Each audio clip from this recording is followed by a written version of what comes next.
Assalamualaikum warahmatullahi wabarakatuh. Di kisah kali ini saya akan membawakan sebuah cerita yang berjudul Penunggu Ranu Kumbolo Semeru. Sebuah kisah yang diambil dari Kaskus, dari tulisannya akun yang bernama Slander. Dan sebelum kita lanjut ke ceritanya, tekan dulu tombol like video ini dan jangan lupa tekan juga tombol subscribe channel ini. Dan nyalakan juga lonceng notifikasinya agar tidak ketinggalan cerita-cerita lainnya dari channel ini. Dan seperti apa untuk kisah kali ini? Langsung saja kita masuk ke ceritanya.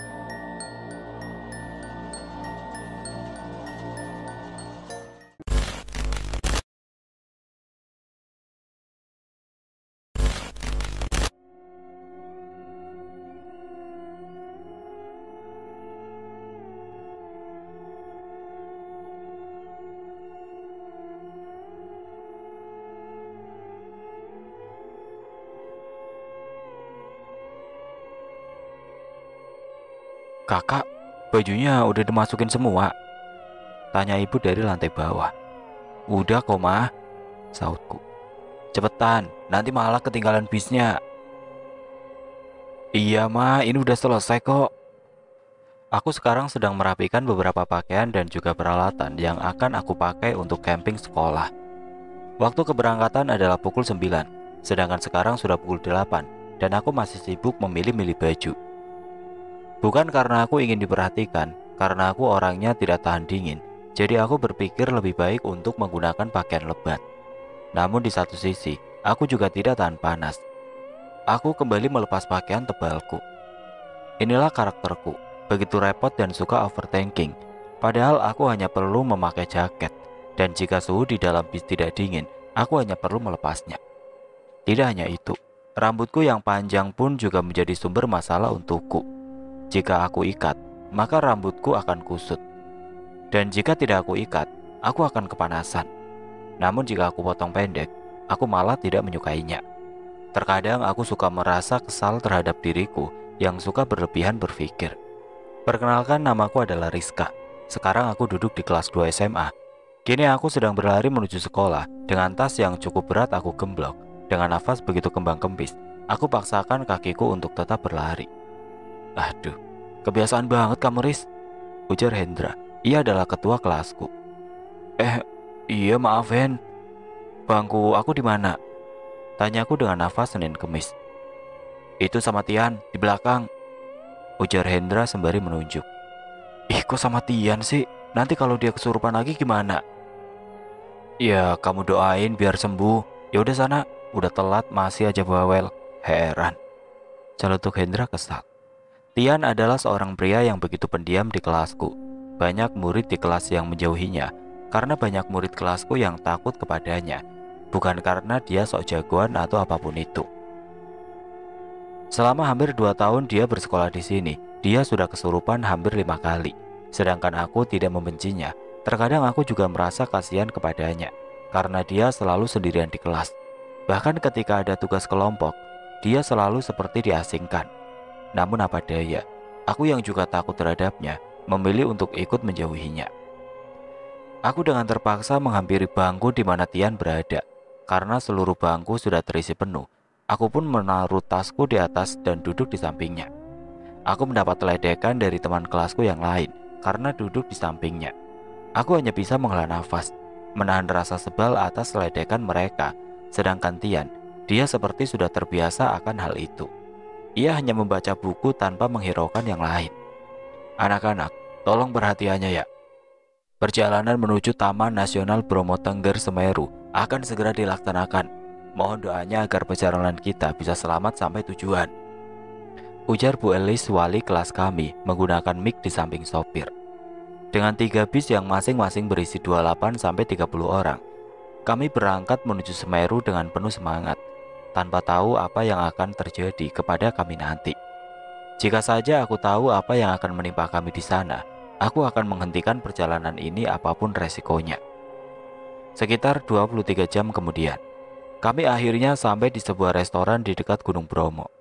Sekedar mengistirahatkan badan sejenak dari panjangnya perjalanan sebelumnya. Kini aku sedang duduk di meja makan bersama Indri, Dewi, dan Gary. Kami sedang menyantap makanan yang sudah disediakan oleh pihak sekolah. Tadi gimana rasanya berduaan sama Tian? Ledek Harry. Nggak apa-apa sih, dia juga diem doang sepanjang perjalanan. Malah enak, jadi bisa tidur tenang. Yang tidur sama pangerannya, ujar Dewi dengan nada meledek. Bodoh amat. Sekitar 1 jam lebih kami beristirahat di restoran. Kami mulai mempersiapkan bawaan kami dan akan mulai mendaki Gunung Semeru. Karena kami semua akan mendirikan camp di pinggir Danau Ranukumbolo dan akan menginap 3 malam di sana. Setelah kurang lebih 30 menit berjalan, kami yang ingin segera menuju danau harus bersabar. Dikarenakan kabut yang hampir menutupi seluruh tempat di danau, jadi guru kami tidak berani mengambil resiko karena takut akan tersesat. Dan para guru akhirnya memutuskan untuk menginap di salah satu motel terdekat yang tidak begitu jauh dari lokasi danau. 1 kamar ber5 ya. Untuk kunci kamar nanti akan dibagikan Pak Sutoyo. Dan 1 lagi, wanita dan pria tidak boleh 1 kamar, ujar Bu Elis. Iya Bu, sahut para murid. Aku mendapatkan kamar di lantai 2 bersama Dewi, Anggi, Ana, dan juga Yani. Karena hanya ada 1 kasur di dalamnya, kami memutuskan untuk melakukan home pimpa. Dan 2 orang yang kalah akan tidur di lantai. Dan akulah yang akhirnya harus tidur di lantai bersama dengan Anggi. Aku dan Anggi tidur di depan kasur, dekat dengan TV. Dan juga jendela besar di sebelah kasur. Aku mempersiapkan kantung tidur yang memang sengaja aku bawa untuk camping nanti. Waktu menunjukkan pukul 9 malam. Bu Elis ditemani Pak Danang mengitari tiap kamar untuk mematikan lampu dan juga menyuruh para murid untuk segera tidur. Ya elah Bu, baru juga jam 9. Nggak ada alasan, besok kita bakal capek selama kegiatan. Jadi sekarang istirahat, sahut Bu Elis sembari mematikan lampu dan menutup pintu. Akhirnya kami semua memutuskan untuk segera tidur. Kami tidak ingin mencari masalah dengan Bu Elis, wali kelas kami. Karena dia dikenal sebagai guru yang begitu tegas dan tidak segan-segan menghukum murid atau parahnya akan menurunkan nilai kami. Pukul 11 malam. Terdengar suara ketukan dari jendela di samping kami. Aku pun jadi terbangun karena suara ketukan itu. Aku memang cukup sensitif dengan bunyi ketika tidur. Kembali terdengar suara ketukan di jendela, yang kali ini mulai membuat aku takut. Aku pun memeriksa seluruh teman sekamarku. Dan mereka semua masih tertidur, jadi seharusnya bukan mereka yang mengetuk-ngetuk jendela tersebut. Kali ini tidak hanya suara ketukan, namun seperti seseorang yang sedang memaksa membuka jendela. Aku yang semakin ketakutan, dengan panik mencoba membangunkan Anggi yang tidur di sampingku. Namun dia yang sepertinya sudah sangat kelelahan, tidak menggubrisku.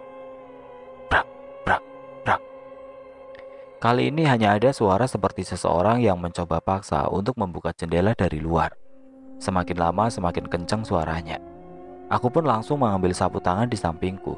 Karena aku tidak punya selimut untuk menutupi wajahku, aku hanya ingin berpura-pura tidak mendengarnya. Tiba-tiba saja suara tersebut berhenti begitu saja. Suasana menjadi begitu hening di dalam kamar. Aku pun memberanikan diri untuk menengok ke arah jendela. Aku bangkit berdiri dan membuka tirai jendela secara perlahan. Dan tidak ada apa-apa. Aku pun bisa bernafas lega. Aku kembali menutup tirai jendela dan untuk melanjutkan tidurku. Namun baru saja aku ingin memejamkan mata, brak, terdengar suara bantingan pintu kamar mandi yang sangat kencang. Aku pun begitu kaget sampai langsung berdiri karenanya. Namun anehnya tidak ada satupun dari teman-temanku yang bangun dengan suara itu. Bahkan ketika aku mencoba untuk menggoyang-goyangkan tubuh mereka, mereka sama sekali tidak merespon. Anggi, Dewi, bangun dong semua, ya Tuhan, ucapku sembari menangis. Aku hanya bisa menangis sembari menggoyang-goyangkan tubuh temanku yang masih tertidur. Ketika aku kembali menengok ke arah pintu masuk kamar, di tengah gelapnya kondisi saat ini, aku melihat sesosok pria berbadan kurus berwarna hitam berdiri di sana. Aku tidak bisa memastikan siapa dia. Nah, aku hanya bisa melihatnya seperti sebuah silur hitam. Yang aku dapat lihat hanyalah mulutnya ketika dia sedang berbicara. Ya Tuhan, pergi, tolong pergi. Aku memutuskan untuk menutup mata sembari jongkok di tengah-tengah kasur bersama teman-temanku yang masih tertidur. Riz, panggil Dewi yang tertidur di sebelahku, tanpa menengok atau menggerakkan badannya. "Dewi, bangun Wi," ujarku senang mendengar suaranya. "Riz, kamu di sini aja ya, temani mereka," ujarnya yang masih diam tidak bergerak. Kamu ngomong apaan sih, Wi?" Aku yang kesal langsung menarik paksa tubuh Dewi dan memaksa memalingkan wajahnya ke arahku. Namun, "Ah!" teriakku terkejut. "Riz, mau ya temenin mereka?" Yang sedang aku lihat bukanlah wajah Dewi, melainkan sesosok yang tidak memiliki wajah dan juga botak. Ia hanya memiliki 2 lubang kecil di hidung, tanpa batang hidung dan mulut. "Riz, mau ya?" ujarnya kembali dengan suara Dewi. Aku yang ingin segera meninggalkan ruangan malah terjatuh dan kepalaku terbentur lantai cukup keras. Sampai-sampai perlahan aku mulai kehilangan kesadaranku. "Riz, bangun Riz, kamu kenapa?" Terdengar suara yang tidak asing. Tolongin aku," ujarku dengan mata yang mencoba untuk aku buka. "Istighfar Riz, bangun." Aku pun membuka mata secara perlahan dan melihat ada Bu Elis dan teman-teman sekamarku sedang duduk mengitariku. "Bu, tolong Bu," ujarku kembali dengan tangis. "Udah gak apa-apa, itu cuma mimpi kamu aja," ujar Bu Elis sembari memeluk kepalaku dan mengelusnya. Tunggu, apa yang barusan yang aku alami tadi hanyalah sebuah mimpi? Jika iya, kejadian itu terlihat begitu nyata. Namun aku bersyukur jika itu hanyalah sebuah mimpi. Wajah Bu Elis terlihat begitu khawatir. Ia bahkan membiarkanku menaruh kepalaku di pangkuannya, sembari terus mengelus-ngelus kepalaku. "Maaf Bu, kayaknya aku mimpi buruk," ujarku yang mencoba untuk senyum. "Iya, gak apa-apa. Hari ini kamu istirahat aja ya. Nyusul ke camp di danaunya. Nanti aja kalau kamu sudah baikan." "Iya Bu, makasih banyak." Dengan perasaan yang mulai tenang, aku pindah dari lantai dan tidur di kasur dengan Bu Elis yang enggan meninggalkanku dan berjaga di sampingku.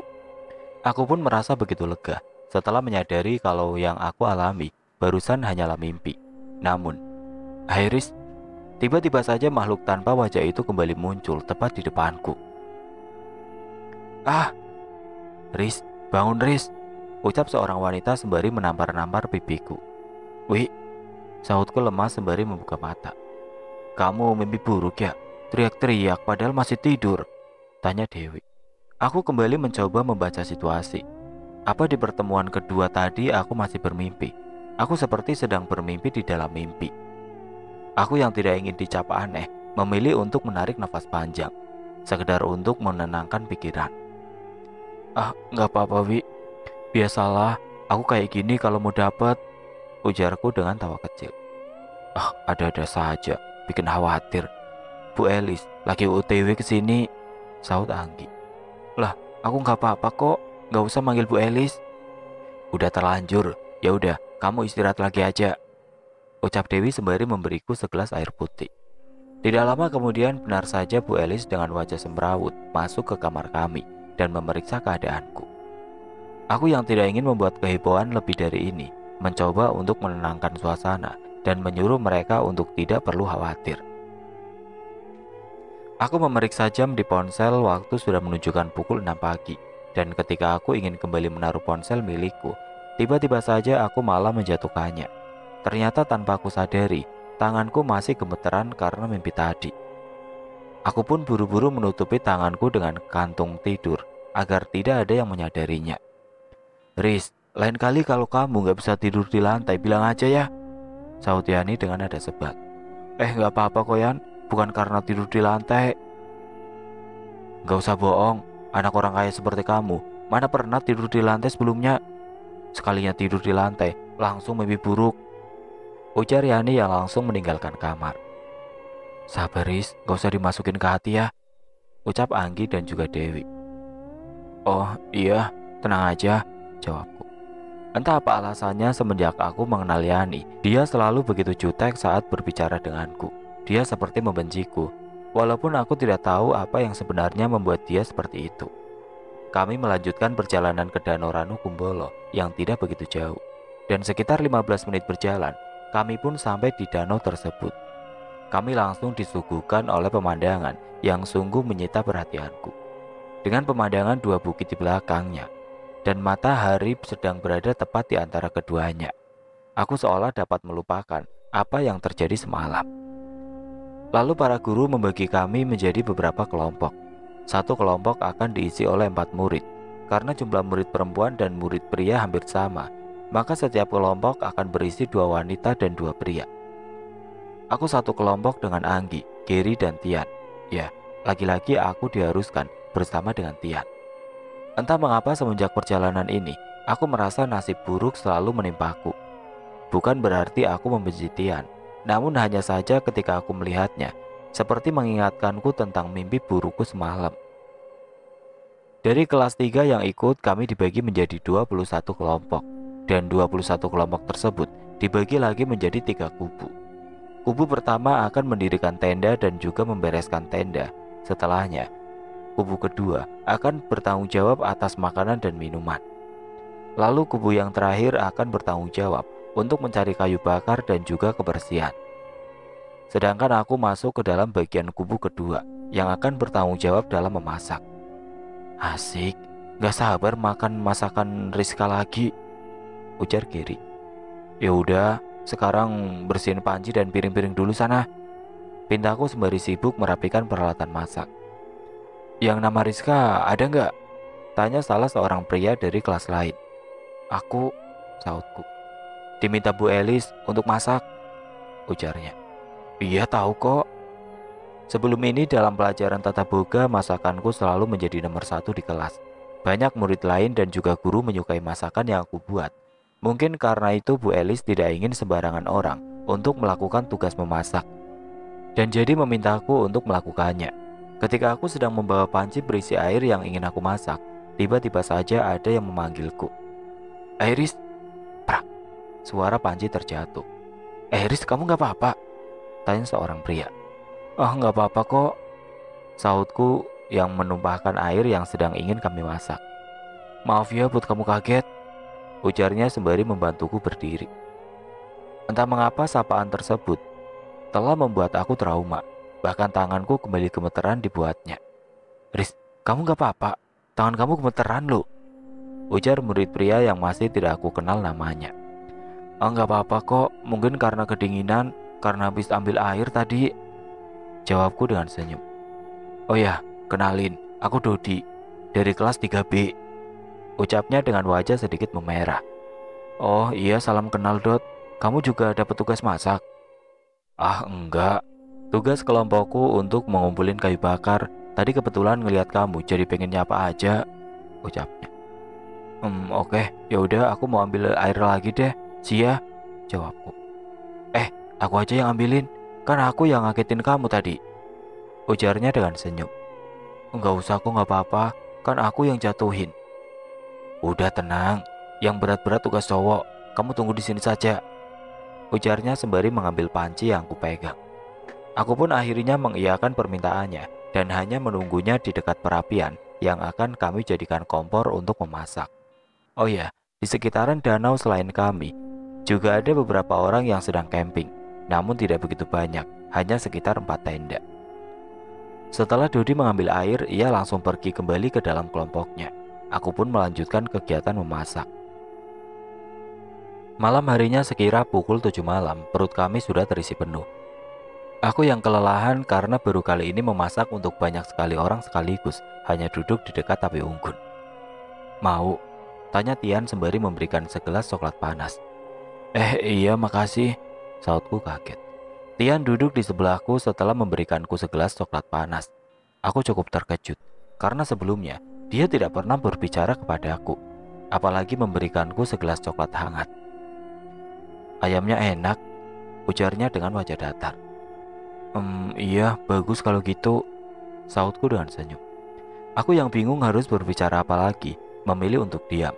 Terlihat Tian seperti ingin mengatakan sesuatu kepadaku, namun ia seperti ragu untuk mengatakannya. Ada yang mau diomongin, Yan? Tanyaku. Gak apa-apa, yaudah aku mau ke tenda dulu, ujarnya dengan grogi. Aku bertanya-tanya dalam hati mengenai gelagatnya yang cukup mencurigakan. Seperti dia tidak berani mengatakan sesuatu kepadaku. Biasanya aku akan mengabaikannya. Namun untuk kali ini aku memiliki firasat kalau hal yang ingin Tian sampaikan adalah hal penting. Jadi aku mengikutinya ke dalam tenda dan langsung menutup tenda, dan hanya tersisa kami berdua. Terlihat Tian pun begitu terkejut melihat kelakuanku. "Ayo, sekarang ngomong, ada apa?"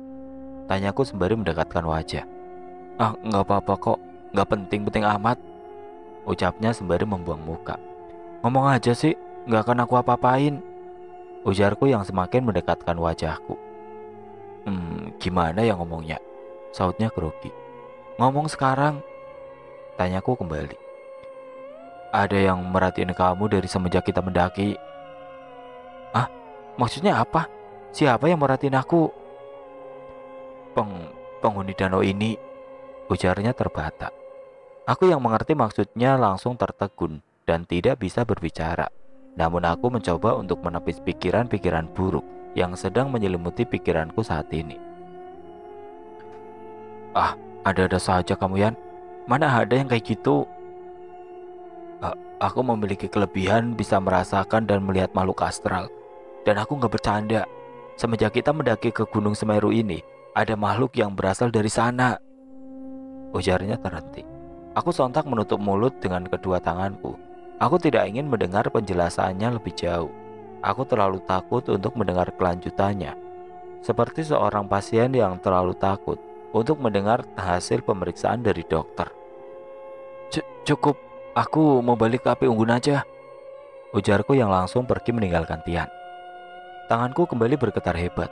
Walaupun aku mendengar setengah dari cerita Tian, aku sekarang menjadi was-was sembari menengok ke segala arah. "Riz, ah!" Seseorang menepuk punggungku sembari memanggil namaku. Aku yang sedang dalam keadaan was-was dan takut menjadi begitu sensitif. "Riz, ini aku Dodi. Kamu gak apa-apa? Dari tadi aku perhatiin kamu kayak lagi takut akan sesuatu," ujar Dodi. "Ah, maaf Dot, gak apa-apa, beneran." Setelah mengatakan bahwa aku baik-baik saja, aku segera meninggalkannya. Terlihat wajah curiga bercampur khawatir dari Dodi. Namun aku tidak mengindahkannya dan melanjutkan perjalanan ke api unggun. Karena di sana banyak sekali murid dan guru sedang menghangatkan badan. Aku duduk diam sembari sesekali berbicara dengan temanku. Dan Dodi juga ikut menyusul dan duduk di sampingku. Sampai tidak terasa, waktu sudah menunjukkan pukul 9:30 malam. Salah seorang guru meminta kami semua untuk kembali ke tenda maksimal pukul 10:30 malam. Dan meminta kubu ketiga, khusus pria, untuk bergantian berjaga malam yang juga akan ditemani oleh guru. Takut jikalau ada hewan liar atau mungkin seseorang mencurigakan mendekati tenda kami. "Ya udah Riz, aku pergi dulu ya. Sekarang giliran aku jaga," ujarnya sembari berdiri. Ketika dia ingin meninggalkanku secara refleks, aku memegang tangan kirinya, seperti takut ditinggal sendiri. "Ah, maaf Dot, ya udah semangat ya jaganya," ucapku dengan senyum sembari melepaskan tangannya. "Riz, serius deh, kamu kenapa?" tanyanya. "Nggak apa-apa kok Dot, tadi refleks aja," ujarku yang mencoba menutupi rasa takutku. Dengan wajah ragu menempel di wajahnya, ia pergi meninggalkanku untuk berpatroli di sekitaran danau, ditemani oleh 3 murid pria lainnya. Aku memutuskan untuk kembali ke tenda untuk beristirahat. Terlihat lampu-lampu di dalam tenda murid satu persatu mulai dipadamkan. Pertanda mereka sudah mulai tidur. Saat aku masuk ke dalam tenda, aku melihat Anggi dan Dewi terlebih dahulu sudah tertidur lelap. Aku pun mengambil kantung tidur dari dalam tasku untuk kupakai. Dengan pikiran yang sedang tidak stabil, aku mencoba untuk menenangkan diri dengan mengingat-ingat hal baik yang pernah terjadi dalam hidup, agar aku bisa beristirahat dengan tenang. Namun tiba-tiba saja aku mendapatkan firasat begitu buruk, bahkan sampai membuat jantungku berdebar-debar. Aku memaksakan memejamkan mata, sampai akhirnya aku terlelap tidur. Pagi harinya sekitar pukul 6 pagi, terdengar suara seperti gong dari luar tenda, sampai-sampai membuat aku, Anggi dan Dewi terbangun. "Suara apa itu sih?" tanyaku. "Nggak tahu, emang sekolah kita bawa gong ya?" "Setauku enggak deh." Lalu kami bertiga keluar dari tenda, dan aku dikejutkan dengan pemandangan yang kami lihat. Seluruh tempat di danau ini tertutupi oleh kabut. Bahkan jarak pandangku paling jauh sekitar 10 meter. Aku juga melihat beberapa murid ikut keluar dari tenda dengan tanda tanya di wajah mereka. Apakah kabut yang kemarin turun hari ini turun kembali? Di tengah-tengah rasa kebingungan kami, tiba-tiba Bu Elis bertanya sembari berteriak menghampiri kami. Perhatian, perhatian! Bu Elis dengan nafas begitu terengah-engah menghampiri tenda kami dan meminta kami untuk mengikutinya ke tempat bekas kami membakar api unggun kemarin. Kami berjalan perlahan dengan kabut tebal yang masih menghalangi pandanganku. Ketika kami sampai di tempat berkumpul, aku melihat Tian, Yuni, Gary dan juga beberapa teman kelasku sudah terlebih dahulu sampai. Ketika kami saling bertanya apa yang terjadi, Bu Elis dan Pak Yanto menepuk-nepuk tangan mereka dan meminta perhatian kepada kami semua. Anak-anak, ada yang ingin saya sampaikan, tapi mohon jangan panik dan tetap tenang, ujar Bu Elis sembari menelan ludah. 3 murid yang berpatroli semalam ditemukan tewas di pinggir danau, ujar Pak Yanto langsung mengagetkan kami semua. Dodi, apakah Dodi meninggal? Tidak mungkin. Tapi dia salah satu dari 3 rombongan yang melakukan patroli semalam. Terlihat para guru sedang saling mengobrol. Tampak jelas wajah kepanikan dari mereka. Salah satu guru sedang memegangi handphonenya sembari mengangkatnya tinggi-tinggi, seperti sedang mencari sinyal. Aku langsung mengeluarkan ponselku. Dan benar saja, ponselku tidak memiliki sinyal sama sekali. Aku pun menanyakan ke murid lainnya, dan hasilnya pun sama. Handphone mereka juga tidak mendapatkan sinyal. Lalu aku melihat ada 3 mayat yang sedang ditandu oleh beberapa para murid untuk dimasukkan ke tenda paling depan dengan tujuan akan dikuburkan sepulang nanti. Aku yang penasaran dan begitu gelisah tentang nasib Dodi langsung menghampiri murid yang menggotong mayat tersebut dan bertanya, Dodi, apa salah satu dari mereka itu Dodi? Tanyaku dengan panik. Riz, tiba-tiba saja seseorang menepukku dari belakang. Dan ketika aku lihat Dodi, aku langsung refleks dengan memeluknya. Riz, kamu gak apa-apa? Tanya Dodi dengan wajah memerah. Maaf, aku kira kamu termasuk 3 orang yang meninggal semalam, ujarku. Semalam karena perutku sakit, jadi aku disuruh untuk buang air besar dan digantikan oleh murid lainnya. Dan ketika aku kembali, aku tidak dapat menemukan mereka. Dan pas saat fajar, aku menemukan 3 mayat yang ternyata itu teman-teman yang menjaga semalam, ucapnya dengan tenang. Oh, oke deh. Ya udah, aku balik ke kelas aku, ujarku. Aku yang ingin memeriksa ketiga mayat tadi mengurungkan niatku, karena ternyata Dodi bukanlah salah satu dari mereka. Itu membuatku cukup lega, tapi aku sedikit dibuat bingung melihat sikap tenang Dodi saat dia menceritakan bahwa dia yang pertama kali menemukan ketiga mayat teman-temannya itu. Ketika aku kembali ke teman-teman kelasku, aku melihat Bu Elis sedang sibuk memeriksa HP setiap murid satu persatu. Dan setelah aku tanyakan ke Dewi, ternyata Bu Elis sedang memeriksa siapa tahu di antara HP murid ada yang masih memiliki sinyal. Karena kami tidak mungkin dapat turun dalam keadaan kabut yang masih begitu tebal ini dan memilih untuk memanggil bantuan. Namun setelah Bu Elis selesai memeriksa nomor HP setiap murid, hasilnya nihil. Tidak ada satupun dari HP kami yang memiliki sinyal. Setelah perdebatan panjang antara guru dan masing-masing ketua kelompok, mereka memutuskan akan mengirim salah satu guru pria dan 4 pria lainnya untuk turun dari gunung dan memanggil bantuan. Sedangkan murid lain harus menunggu di tenda masing-masing dan tidak boleh keluar tenda terkecuali karena masalah mendesak. Waktu menunjukkan pukul 11 siang, namun kabut tidak kunjung hilang. Malah ketika aku memeriksanya, kabut kian tebal dan jarak pandang juga semakin pendek. Aku bahkan tidak bisa lagi melihat tenda terdekat dariku. Aku, Anggi, dan Dewi hanya bisa diam di dalam tenda. Kami mencoba untuk mengusir rasa takut kami dengan beberapa lelucon receh yang Anggi lontarkan. Terdengar teriakan seorang wanita dari arah hutan. Kami bertiga yang kaget pun keluar tenda untuk melihat suara siapa itu. Namun sekali lagi, karena kabut yang begitu tebal, kami terpaksa mengurungkan niat kami dan memutuskan untuk tetap di dalam tenda. Dengan rasa takut yang makin menggerogoti pikiran. Dengar Riz, kita bertiga pokoknya harus bareng terus ya, ujar Anggi. Iya Anggi, jawab Dewi. Waktu terasa begitu lama bergulir, sampai 1 jam kemudian, kami bertiga hanya berdiam diri di dalam tenda. Belum juga ada pengumuman selanjutnya dari guru. Terdengar kembali teriakan dari luar tenda, kali ini suara pria. "Aku takut," ujar Dewi sembari menutup kuping. Aku dan Anggi pun lekas memeluk Dewi yang terlihat begitu ketakutan dan bahkan hampir menangis karenanya. "Kira-kira suara apa itu, Gi?" tanyaku lagi. "Nggak tahu, Riz, suaranya berasal agak jauh, seharusnya dari luar camp." "Berarti sama seperti suara teriakan wanita tadi, yang juga berasal dari luar camp." Anggi mengambil termosnya dari dalam tas. Lalu ia menuangkan coklat panas untuk diberikan kepada Dewi, sekedar untuk memberinya ketenangan lebih. "Ki, kita nggak bakalan mati kan?" ujar Dewi. "Us, jangan ngomong gitu ah. Kita bakal baik-baik saja kok. Ya nggak, Riz?" ujar Anggi. "Iya Wi, kita hanya perlu sabar nunggu kabar dari rombongan yang udah turun untuk manggil bantuan sebelumnya.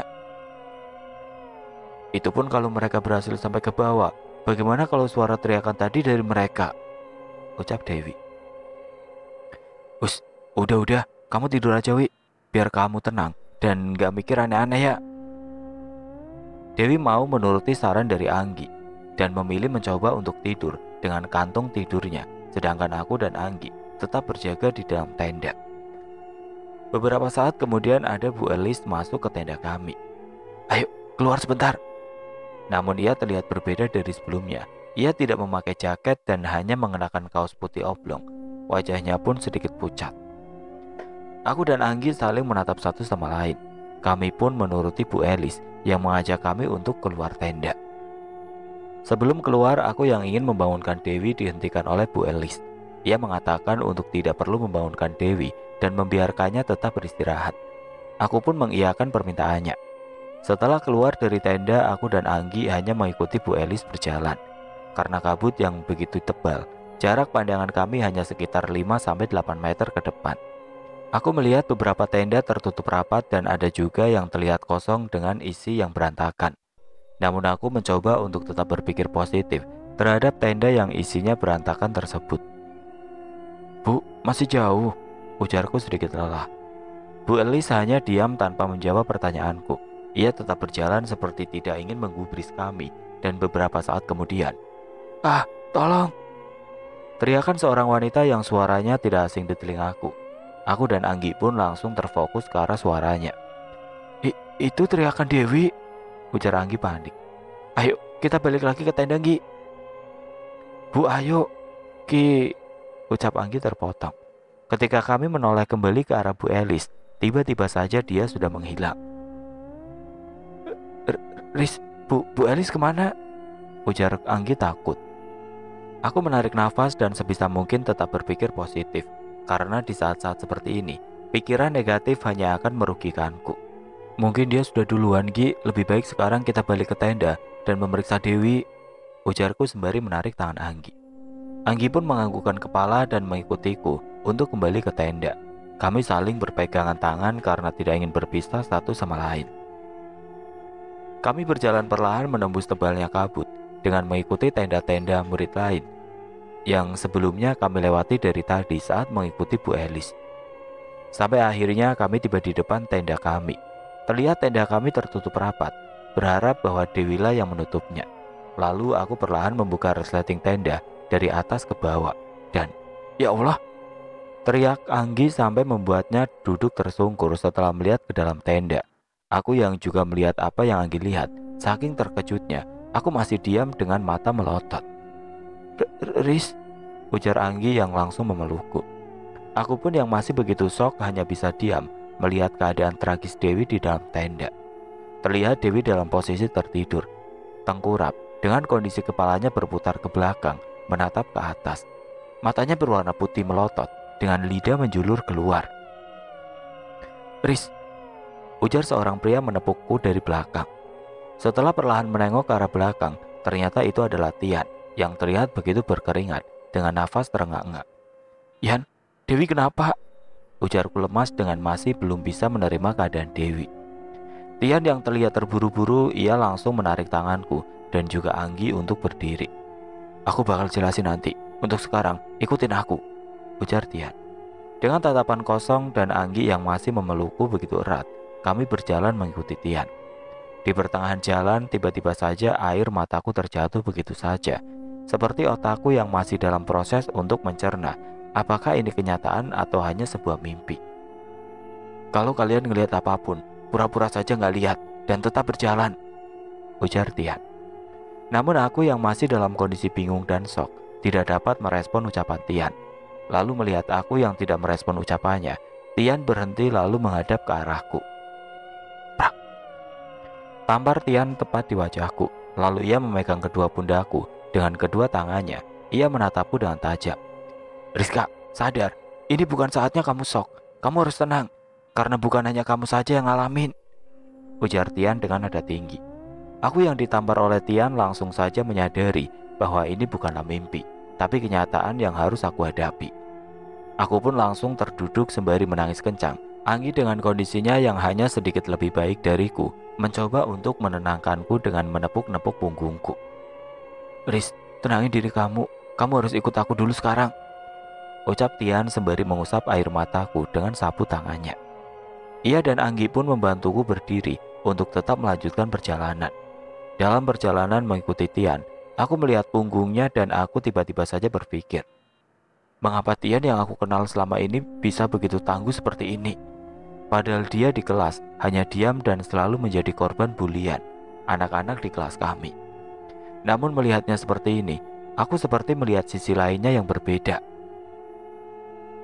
Kita mau kemana, Yan? Tanya Anggi. Kita akan ke tenda yang sudah aku bangun tadi. Di sana lebih aman, ujar Tian. Apa kau mengingat jalan kembali ke sana dengan kabut setebal ini? Tanya Anggi kembali sembari merangkulku. Tenang saja, ketika aku menghampiri kalian, aku meninggalkan potongan-potongan ranting untuk aku jadikan arah ketika aku ingin kembali, jawab Tian. Di tengah perjalanan aku melihat ada seorang murid dalam keadaan tengkurap di depan kami. Yan, itu kenapa? Bantu dulu, ujarku sembari menunjuk. Tian pun menengok ke arahku, lalu ia menggeleng-gelengkan kepalanya. Aku akan menjelaskannya nanti. Untuk sekarang, apapun yang kalian lihat, jangan kalian sentuh atau tegur, apapun itu, ujar Tian dengan wajah serius. Aku dan Anggi hanya bisa menurutinya, karena dengan keanehan yang telah kami lewati sampai titik ini, lebih baik kami menuruti apa yang Tian katakan. Karena sepertinya, ia lebih tahu tentang apa yang sebelumnya terjadi. Sepanjang perjalanan, aku beberapa kali melihat murid perempuan atau laki-laki tergeletak di jalan. Aku sekuat tenaga mencoba untuk tidak memperdulikannya dan tetap berjalan, meskipun air mata yang menetes ini tidak bisa berbohong. Karena beberapa di antara tubuh yang tergeletak tadi, aku mengenali wajah mereka. Cukup lama kami berjalan, akhirnya kami sampai di tenda hitam dengan ukuran cukup besar. Ini adalah tenda yang kami gunakan sebelumnya, namun aku mengingat bahwa posisi tenda ini seharusnya bukan di sini sebelumnya. Masuklah, ujar Tian sembari membukakan tenda. Ketika kami masuk ke dalam tenda, terlihat ada sekitar 20 orang berada di dalam tenda tersebut, dan aku mengenali beberapa dari mereka, seperti Gary, Yani, Wawan, Dina, dan juga Hanif. Kebanyakan adalah pria di dalam sini, dan selain mereka, aku juga mengenali satu orang lainnya. Bu Elis, teriakku memanggilnya. Alhamdulillah kalian gak apa-apa, ujar Bu Elis yang langsung menghampiri kami berdua. Ibu tadi kemana? Kok pergi ninggalin kita? Tanyaku. Lalu Bu Elis dan Tian saling menatap, seolah mereka sudah mengerti apa maksudku. Itu bukan ibu, Riz, ujarnya. Maksud ibu? Tanyaku bingung. Tidak hanya kamu, sepertinya makhluk itu menyamar menyerupai para guru untuk dapat memisahkan kita, ujar Bu Elis. Makhluk itu? Makhluk apa yang ibu maksud? Tanyaku kembali. Makhluk penghuni danau ini, Riz. Danau Ranukumbolo, ujar Tian dengan wajah serius. Mendengarnya aku langsung terjatuh duduk dengan lemas. Tiba-tiba saja aku kembali mengingat mimpiku sebelumnya. Saat sebelum kami sampai ke sini, apakah mimpi itu ada hubungannya dengan semua ini? Riz, entah kamu sok atau bagaimanapun, kamu harus mendengar cerita dari aku dan harus mempercayainya, ujar Tian sembari menatapku tajam. Aku hanya menganggukkan kepala tanda mengerti perkataannya. Bu Elis membopongku untuk duduk dan memberiku teh hangat agar aku bisa menenangkan diri. Dengar, Riz, kita semua di sini sedang memikirkan bagaimana caranya bisa keluar dari sini. Namun sepertinya makhluk penghuni danau ini tidak membiarkan kita untuk meninggalkan camp ini, bagaimanapun juga caranya, ujar dia. Lalu bagaimana dengan rombongan yang sebelumnya turun gunung?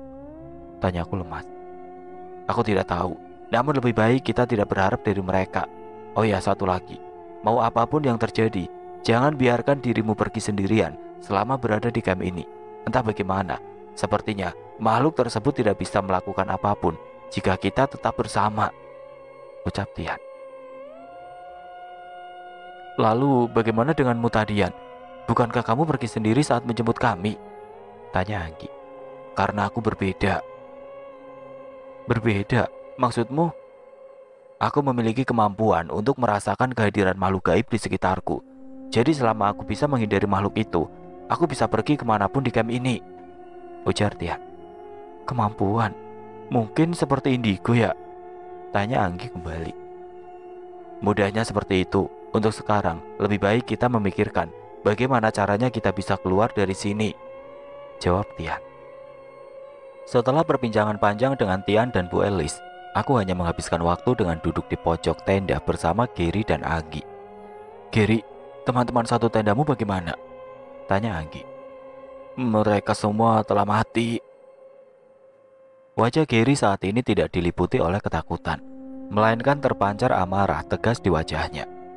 Aku bersumpah akan membalas mereka, makhluk terkutuk itu, ujar Gary sembari mengepalkan tangannya. Gary, tenanglah, kita belum mengetahui makhluk apa itu, dan jikapun kita berhasil mengetahuinya, belum tentu kamu bisa membunuhnya. Aku tidak peduli.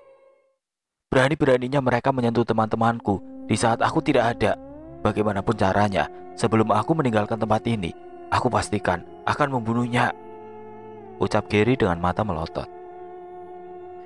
Di sekolah kami, Gary adalah anak yang begitu nakal. Ia sering berkelahi jika ada yang menyakiti atau memalak temannya.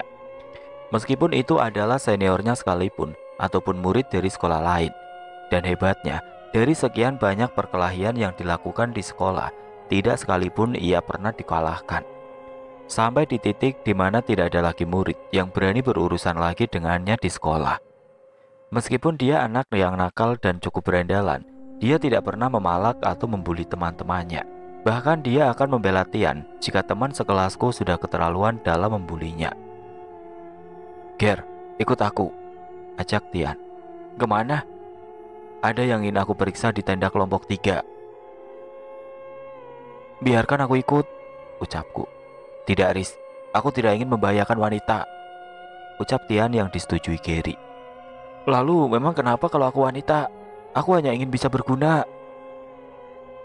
Anak orang kaya dan manja sepertimu hanya akan merepotkan. Lebih baik diam dan tidak usah banyak bicara, ujar Yuni yang tiba-tiba menghampiri kami. Diam kamu, Yuni, ujar Anggi kesal membelaku.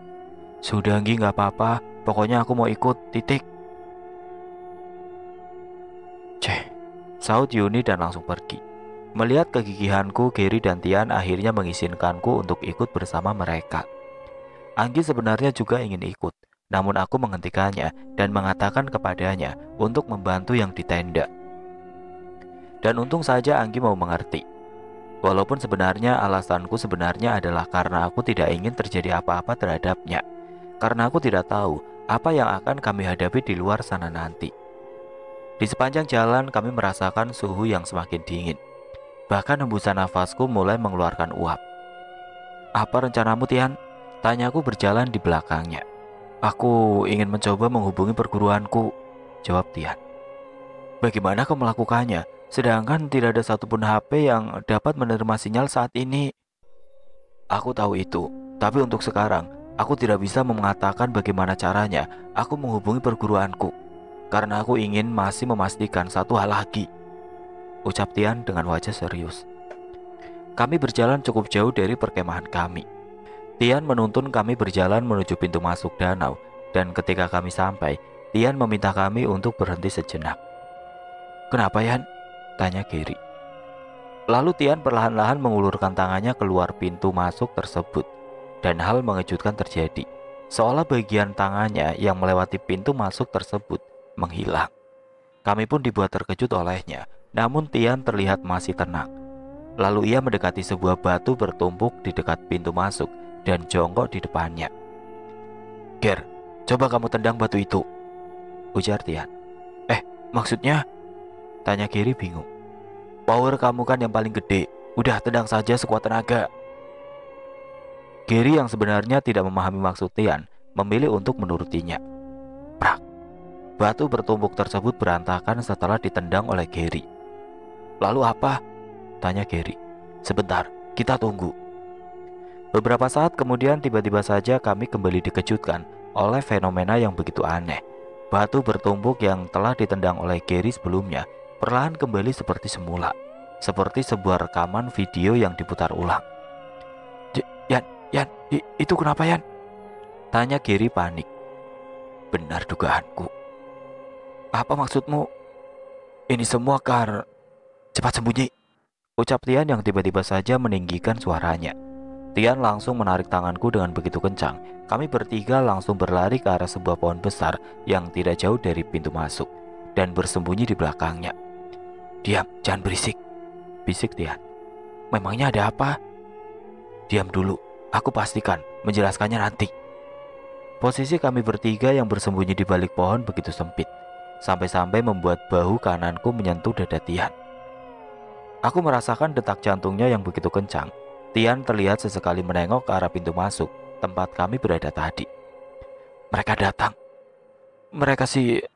tanyaku terpotong. Tiba-tiba saja suasana menjadi begitu mencekam, seperti ada sesuatu yang menekan seluruh tubuhku untuk jatuh, sampai-sampai membuatku kesulitan bernapas. Dan ternyata yang merasakannya bukanlah aku, namun Tian dan Gary juga ikut merasakannya. Dan tidak lama setelahnya, aku melihat sosok yang amat sangat mengerikan merayap ke arah pintu masuk. Sesosok wanita dengan rambut yang begitu panjang sampai menutupi seluruh wajahnya, dan badan yang sangat kurus, dengan kuku-kukunya yang panjang dan juga tajam. "Ah!" Tiba-tiba saja Tian langsung membekap mulutku di saat aku ingin berteriak karena takut, dan dia langsung memberikanku kode untuk diam dengan tangannya. Makhluk tersebut terlihat menengok ke arah kiri dan kanan, seolah sedang mencari sesuatu. Dengan sesekali berteriak dan juga tertawa di saat yang sama, dan tidak lama kemudian, dia pergi meninggalkan pintu masuk dengan cara merayap.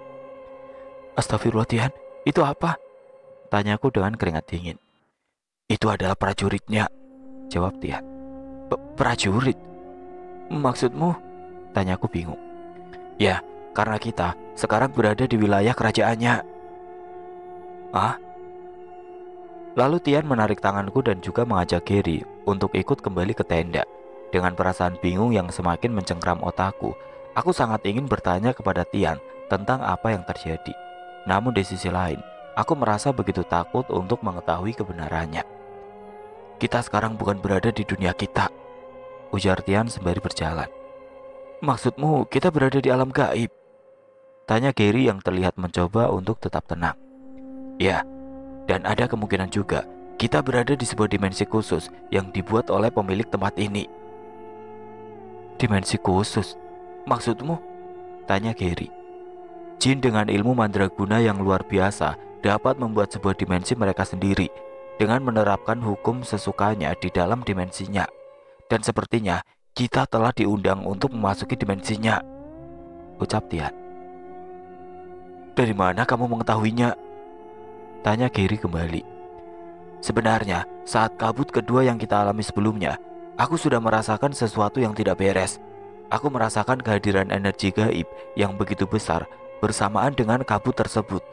Dan di saat itu juga, aku mengetahui bahwa makhluk itu telah membuka gerbang gaib dan memaksa kita memasukinya."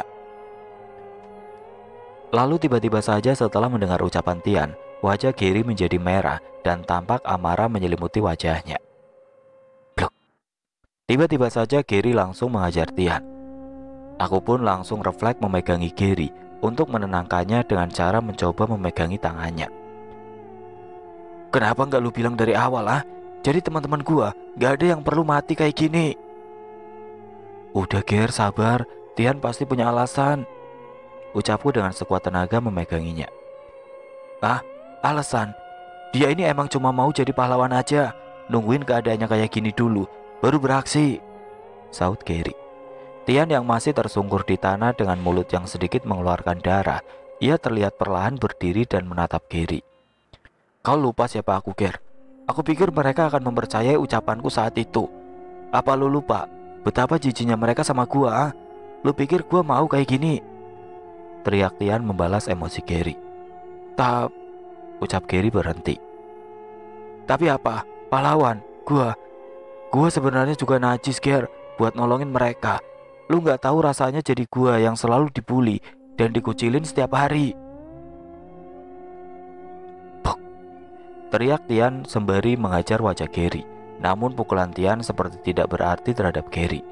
Dan Gary pun langsung membalas pukulan Tian dan terjadilah perkelahian antara mereka. Aku yang mencoba memisahkan mereka malah hampir beberapa kali terkena pukulan. Sampai Tian yang sudah jatuh tersungkur langsung ditindih oleh Gary dengan duduk di perutnya. Lo terlalu sibuk nyalain sekeliling lu, Yan, teriak Gary sembari kembali mengejar Tian. Ah, jadi lu nyalain gua atas semua perlakuan mereka ke gua, ah? Lu gak mikir kalau lu sendiri yang terlalu nyaman di posisi itu tanpa mau ngerubah keadaan di sekeliling lu. Gua, Yan, gua selalu nunggu lu buat datengin gua. Tapi apa? Lu selalu nerima perlakuan mereka tanpa mencoba sekalipun untuk keluar dari zona lu. Ketika Gary mengangkat tangannya dan ingin memukul Tian, buk, secara tidak sengaja sikunya menghantam wajahku yang sedang berada di sebelah mereka. Aku pun langsung jatuh. Riz, ujar Gary.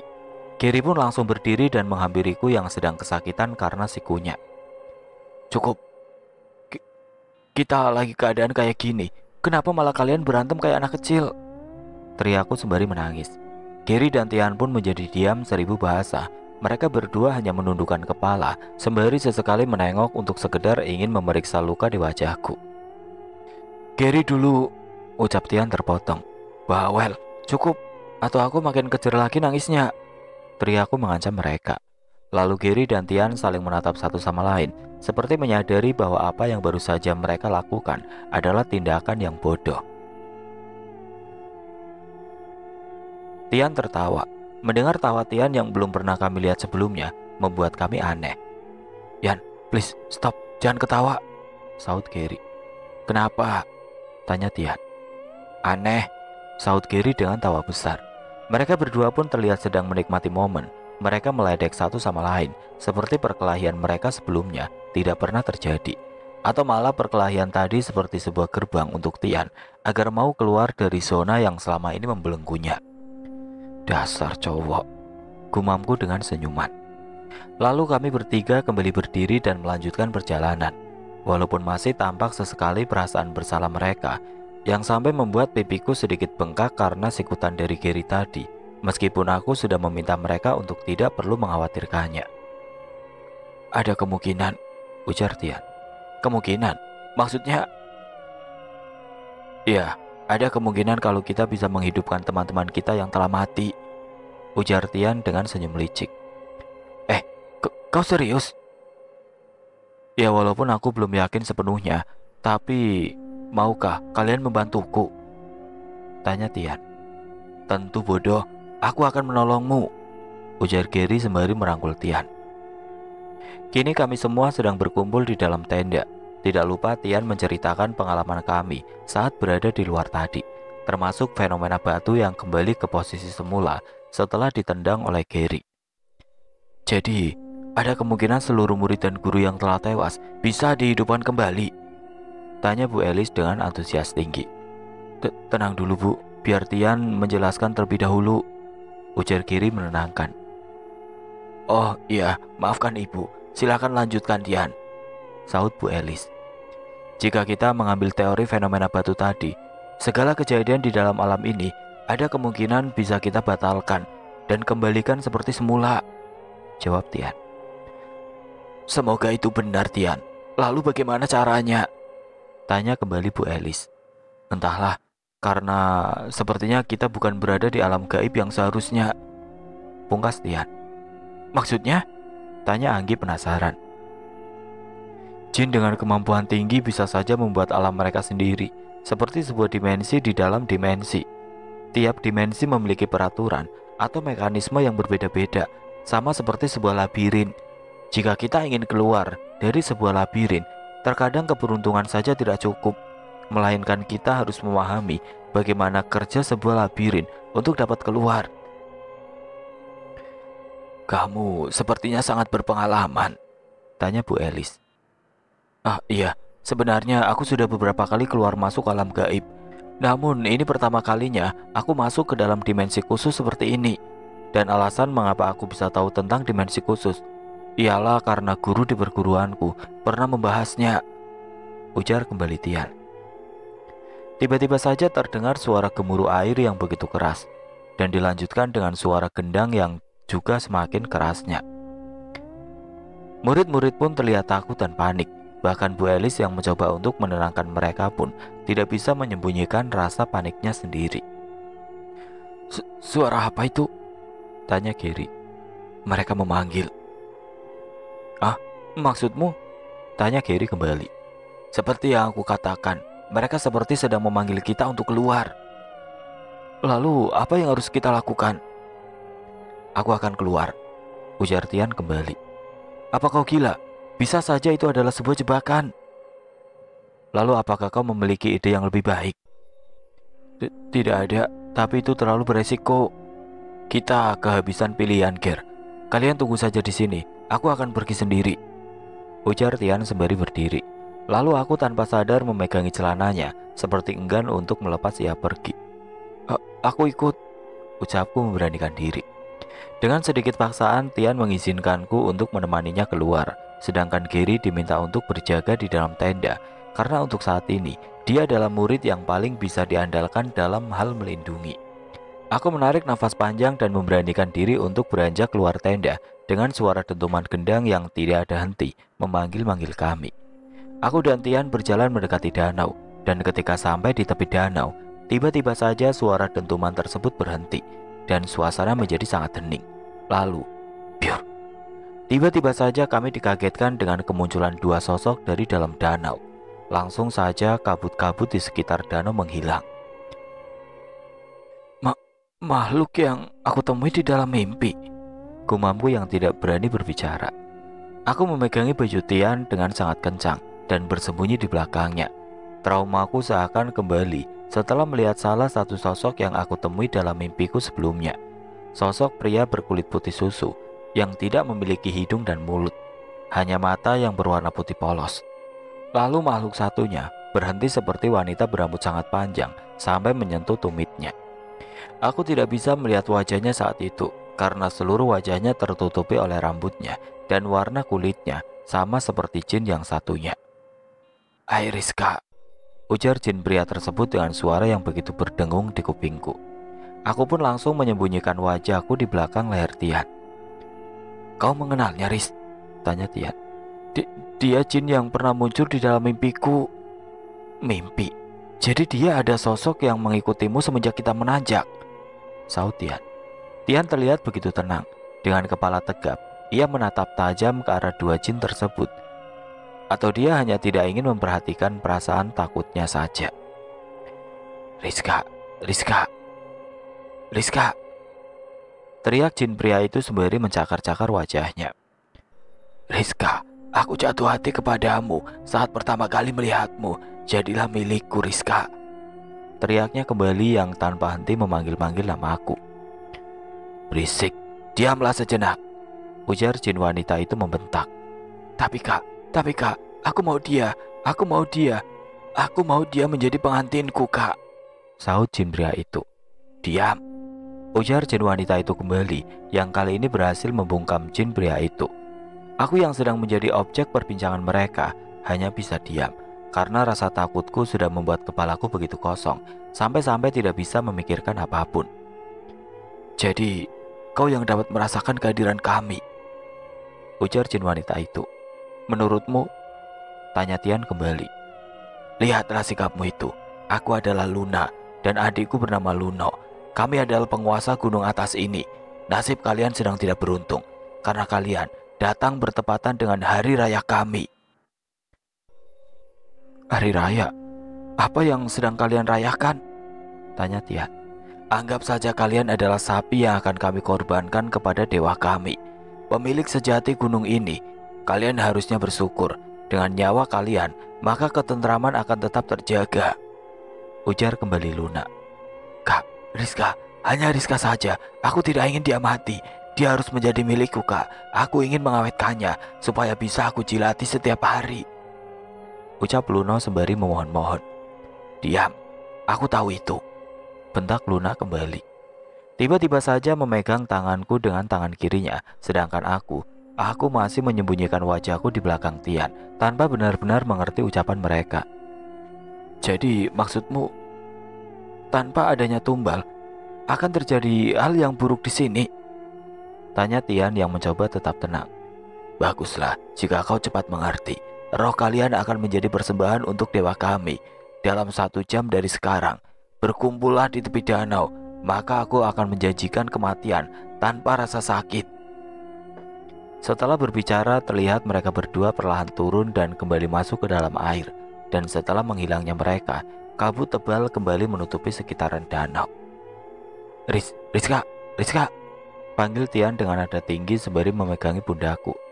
Yan, aku takut, ucapku yang berlinang air mata. Lalu Tian memelukku sembari mengelus-ngelus kepalaku dengan lembutnya. Ia mencoba sekuat tenaga untuk tetap tenang, karena aku bisa merasakan detak jantungnya begitu cepat saat ia memelukku. Aku berjanji akan mengeluarkanmu, ucapnya sembari menatapku tajam. Iya Yan. Tiba-tiba saja, tanpa kusangka-sangka sebelumnya, Tian menciumku tepat di bibirku. Aku pun begitu terkejut, sampai-sampai tidak merespon apapun. Namun hanya sesaat ia langsung melepaskannya. Maaf Riz, mungkin karena kejadian ini otakku jadi gila, ucap Tian dengan wajah memerah. Iya, jawabku dengan perasaan campur aduk. Maksud ciuman dia tadi apa? Apa mungkin hanya karena ingin menenangkanku? Kurasa tidak, karena itu sudah terlalu jauh. Atau mungkin Tian memang menyukaiku? Tidak mungkin. Kami bahkan hampir tidak pernah bicara di kelas. Tapi entah mengapa aku tidak bisa marah, padahal itu adalah ciuman pertamaku. Tanpa mau bertele-tele, Tian kembali mengajakku untuk kembali ke tenda. Ketika kami berjalan, entah mengapa kali ini Tian seperti menjaga jarak dariku. Setiap kali aku mencoba untuk mendekatinya, ia malah terus menjauh. Sampai tidak terasa, kami sudah sampai. Wajah kalian merah, kenapa? Tanya Gary. Enggak apa-apa, jawabku dan Tian secara berbarengan. Mencurigakan, ucap Gary. Gak usah dipikirin, ada yang ingin aku bahas, ujar Tian yang langsung duduk. Kami pun kembali berkumpul untuk memperbincangkan apa yang aku dan Tian alami di luar sana. Namun entah apa alasannya, Tian tidak mengatakan bagian di mana jin bernama Luno tadi menginginkan aku. 1 jam, gila. Apa kita semua akan mati? Ujar Yuni panik. Tenanglah, adalah yang lebih penting yang aku sadari saat berbicara dengan jin bernama Luna tadi, ujar Tian dengan tersenyum. Gila kau Yan, apa yang lebih penting dari nyawa kita? Bentak Yuni. Yuni, diamlah. Lanjutkan Tian, tegas Bu Elis. Seperti yang sudah aku sampaikan tadi tentang mempersembahkan ruh kita kepada dewa gunung ini. Dalam kalimat yang disampaikan Luna terselip kata akan, ucap Tian. Jadi maksudmu? Tanya Gary. Berarti dugaanku sebelumnya kemungkinan besar ialah benar. Sepertinya ia belum memakan roh murid atau guru lainnya. Mereka hanya menyembunyikan mereka di suatu tempat untuk nanti secara bersamaan akan dipersembahkan kepada dewa mereka. Namun aku tidak tahu kapan mereka akan menyerahkannya, ujar Tian. Bukannya meskipun kita berhasil mengambil roh murid dan guru lainnya, lalu bagaimana dengan tubuh mereka? Tubuh mereka sampai compang-camping seperti itu. Bahkan aku melihat ada yang kepalanya terpisah, ujar Gary. Tenanglah, itu adalah bagian dari tipuan mereka, ujar Tian. Maksudmu? Tanyaku menatap Tian. Maksudku adalah, ucapan Tian terpotong setelah menatapku. Adalah apa? Tanyaku kembali. Maksudku adalah, Sebenarnya kita dibawa ke sini tanpa raga kita. Jadi raga kita seharusnya masih aman, berada di alam manusia. Mereka memalsukan raga kita supaya kita mengira bahwa teman-teman kita memang benar-benar sudah mati. Ujar Tian yang enggan menatapku. Jadi maksudmu, kita sekarang ini hanyalah roh? Tanya Bu Lis. Iya, benar Bu. Saya pun baru saja menyadarinya, jawab Tian. Lalu bagaimana dengan masalah kita yang harus berkumpul dalam waktu 1 jam? Apa kita harus menurutinya? Tanya Bu Lis kembali. Tenang Bu, saya sudah punya rencana, ujar Tian dengan senyum licik. Saat ini aku sedang duduk di dalam tenda, sembari menikmati coklat hangat pemberian Anggi. Aku mengamati sekitarku. Terlihat Tian sedang mengobrol serius dengan Gary. Lalu Yuni sedang bermain karet gelang sendirian. Yuni memang terkenal judes dan juga jutek, terutama denganku. Entah apa alasannya, aku akui terkadang aku merasa jengkel karena sikapnya. Namun aku memilih untuk tidak menganggap ucapannya dengan serius. Wajah murid-murid di dalam tenda terlihat begitu cemas dan juga lesu. Mungkin perasaan takut akan kematian mulai merasuki pikiran dan hati mereka. Lalu tiba-tiba saja aku mengingat Dodi. Di mana dia sekarang? Apakah roh Dodi telah berhasil diculik oleh jin itu? Dimanapun dia berada, aku mendoakan dia baik-baik saja. Bu Lisa meminta kami untuk berkumpul di tengah tenda karena ada yang ingin dia sampaikan. Kami pun mendiskusikan apa yang akan kami lakukan dan strategi apa yang sudah disiapkan oleh Tian untuk menghadapi jin tersebut. Untuk yang terakhir, Ratu kelas kita silakan maju untuk memberi semangat, ujar Gary sembari menatapku. Aku pun hanya diam dan tidak tahu siapa yang ia maksud dengan sebutan ratu. Namun yang pasti, itu bukanlah aku. Riz, maju, ucap Anggi. Oh, ngapain? Rizka, ayo maju, ajak Gary sembari menarik tanganku. Kenapa? Ada apa, Ger? Tanyaku bingung. Lalu Gary memegang kedua bahuku dengan erat dan menatapku. Ini saatnya, Riz. Tugas seorang ratu untuk memberi semangat murid pria. Tawa para murid dan juga Bu Elis. Aku malah semakin bingung apa yang sebenarnya Gary ingin aku lakukan. Bilang aja semangat, bisik Tian dari belakangku. Kalau gitu semangat, ujarku grogi. Sautan semangat dari para murid, khususnya dari murid pria. Mereka terlihat begitu semangat setelah mendengar ucapanku. Dengarkan kalian, ratu kita sudah bersabda, kobarkan semangat kalian, ujar Gary dengan teriakan semangat. Mereka saling sahut kembali. Lalu seluruh murid pria yang berjumlah 13 orang termasuk Gary dan Tian pergi keluar tenda dengan semangat membara di wajah mereka. Mereka kenapa, Danggi? Tanyaku bingung. Riz, ujar Anggi sembari menggelengkan kepalanya. Kenapa? Aku serius tanya. Tanyaku bingung. Percuma aku ngomong juga, kamu gak akan percaya. Yaudah yuk, jawabnya sembari merangkulku. Lalu aku dan Anggi beserta para murid perempuan lainnya menyusul murid pria yang sudah terlebih dahulu keluar tenda. Kami akan pergi ke tepi danau, tempat di mana jin itu meminta kami untuk datang. Namun baru saja aku melangkahkan kaki keluar tenda. Loh, Ki, di mana ini? Tanyaku panik. Ketika aku keluar tenda, tiba-tiba saja aku berada di sebuah goa. Aku pun langsung menengok ke arah belakang dan tidak ada apa-apa. Aku seperti berteleportasi ke sini. Aku hanya sendirian. Bahkan Anggi yang merangkulku saat aku keluar tenda tadi juga tidak ada. Di mana aku sebenarnya? Apakah ini ulah jin itu? Bukankah Tian mengatakan kalau kita tetap bersama-sama, kita akan aman? Aku menarik nafas dalam-dalam berkali-kali, mencoba untuk menenangkan diri agar tidak panik dan membuat pikiranku untuk tetap fokus. Aku menengok ke berbagai sudut gua. Aku menyadari hal yang tidak biasa, padahal tidak ada api atau lampu di dalam sini. Tapi mengapa gua ini bisa terang? Aku bahkan tidak bisa menemukan sumber cahayanya. Pada dinding-dinding goa aku melihat banyak sekali ukiran, seperti seorang petani yang sedang membajak sawah dengan kerbaunya, lalu pria setengah badan, dan sebuah gambar sungai yang terdapat kepala buaya di permukaannya. Buaya tersebut seperti sedang tenggelam, mulutnya menganga seperti sedang kehabisan nafas.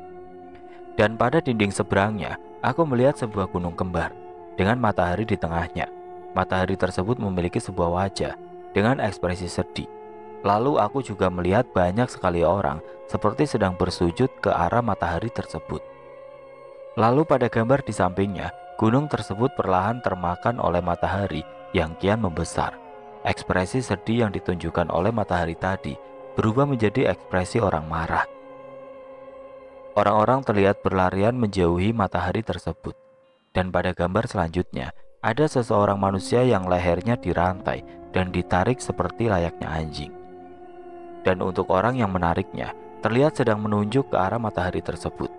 Ia terlihat tersenyum. Lalu pada gambar berikutnya, yang mana menjadi gambar terakhir, di situ digambarkan letusan gunung yang maha dahsyat. Orang-orang yang sebelumnya berlari, kini sudah tewas terkapar, termasuk dengan orang yang memperlakukan manusia seperti anjing tadi. Namun aku melihat satu manusia yang selamat. Dia adalah orang yang sebelumnya dirantai. Dengan rantai yang masih melingkar di lehernya, ia terlihat sedang berdiri tegak menghadap sang matahari. Entah maksud apa dari gambar-gambar ini. Untuk sekarang aku akan menghafalnya dan akan aku beritahu kepada Tian saat kami bertemu nanti. Siapa tahu gambar-gambar ini adalah sebuah petunjuk. Lalu aku kembali menyusuri gua lebih dalam. Permukaan gua ini cukup basah dan licin. Aku bahkan hanya bisa berjalan secara perlahan karena takut tergelincir. Cukup jauh aku berjalan. Aku menemukan 3 lorong bercabang. Aku pun dibuat bingung harus memilih jalan yang mana. Lorong pertama terlihat mengarah ke bawah. Lalu lorong kedua mengarah lurus. Dan yang terakhir terlihat mengarah ke atas. Dengan mengucapkan bismillah, aku memilih lorong kedua yang mengarah lurus ke depan. Di dalam lorong aku melihat beberapa kelelawar sedang tertidur terbalik. Aku pun mencoba sebisa mungkin untuk tidak membangunkannya, karena aku pasti akan panik jika itu terjadi. Sekitar 10 menit berjalan, di ujung lorong aku menemukan sebuah ruangan yang besar. Tidak seperti ruangan pertama tadi yang memiliki banyak ukiran. Di ruangan kedua ini, aku melihat banyak sekali kulit binatang yang telah dikeringkan dan ditempelkan pada dinding-dinding goa. Aku juga menemukan beberapa tombak yang terbuat dari kayu, dan mata pisaunya menggunakan batu, seperti senjata zaman purbakala. Aku juga menemukan sebuah api unggun menyala tepat di tengah-tengah ruangan. Apakah ada seseorang yang tinggal di sini? Tidak lama kemudian aku mendengar suara suling yang begitu merdu dari arah lorong yang berada di depanku. Semakin lama semakin besar suaranya, seperti akan ada yang datang. Aku pun menjadi panik dan memilih untuk segera bersembunyi di balik tumpukan kulit kering. Dan benar saja, aku mulai mendengar langkah kaki mulai mendekat. Aku melihat 2 orang yang memiliki tubuh yang sangat besar. Mungkin tinggi mereka mencapai 3 meter dengan postur gemuk. Mereka seperti sedang berbicara satu sama lain, menggunakan bahasa yang tidak aku pahami. Lalu salah satu dari mereka duduk di dekat api unggun, sembari kembali memainkan suling yang ia bawa. Apa itu manusia purba? Memangnya pada zaman itu sudah ada suling? Tunggu, memangnya mereka manusia? Gumamku yang terus bertanya-tanya. Tidak lama kemudian salah satu dari mereka meninggalkan ruangan dan menuju ke lorong yang sebelumnya aku lewati tadi. Aku pun berpikir bahwa ini adalah waktunya aku mengambil kesempatan untuk pergi dari sini. Mumpung satu pria yang tinggal masih sibuk memainkan serulingnya. Aku pun melangkah secara perlahan, sembari membungkuk, mencoba untuk menghilangkan suara langkah kaki dan pergi menuju lorong di mana mereka datang. Namun tiba-tiba saja suara suling berhenti. Jantungku pun langsung berdetak kencang. Apakah aku ketahuan? Aku memberanikan diri menengok ke arah pria tersebut.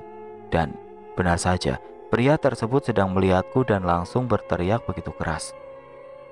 Aku pun langsung menegakkan badan dan langsung berlari sekuat tenaga. Pria tersebut juga berlari mengejarku. Aku berlari memasuki lorong dengan keringat yang sudah membasahi wajahku. Aku tidak ingin menengok ke belakang. Karena dari suara langkah pria itu, aku bisa merasakan dia sudah tepat berada di belakangku. Dan krak, tangan besar pria itu berhasil menangkap bahu kananku.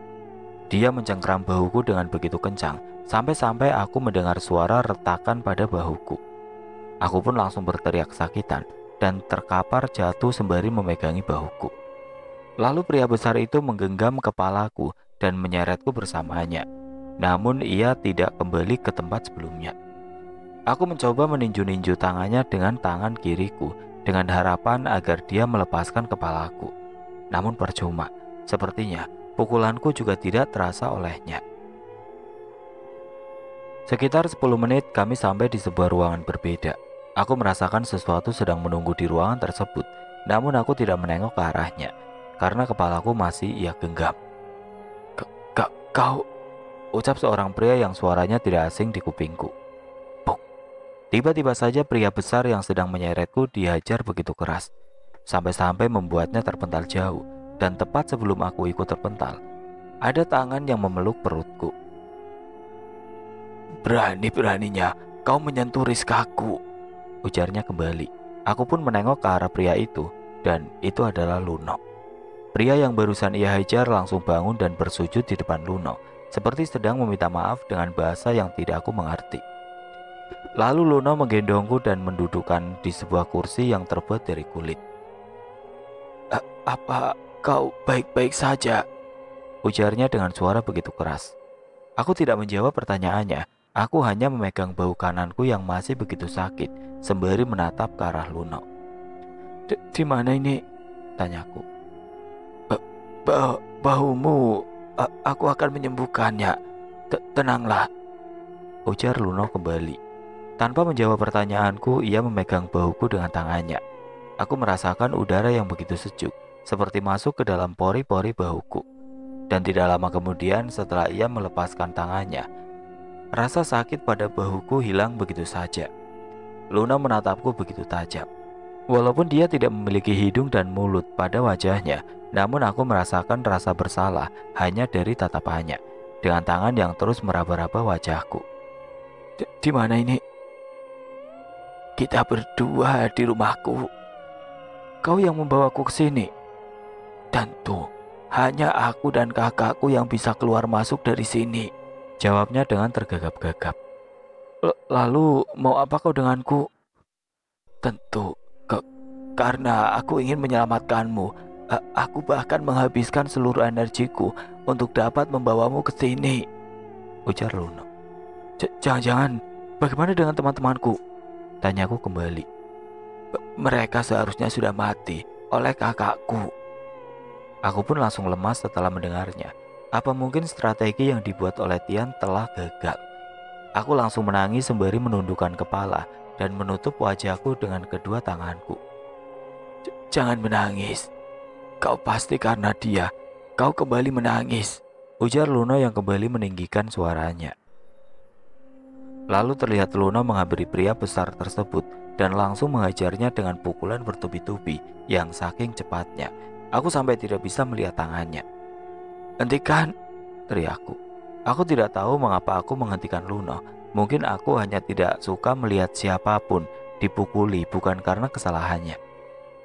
Aku mengambil nafas panjang dan langsung berdiri tegap. Aku berjalan menghampiri Luno dengan wajah penuh amarah, sampai aku tepat berada di depan wajahnya. Ada apa? Kamu ingin sesuatu? Ujar Luno dengan sedikit panik. Bawa aku ke danau, ujarku. Tidak mungkin. Jika kau ke sana, kau akan dibunuh oleh Luna.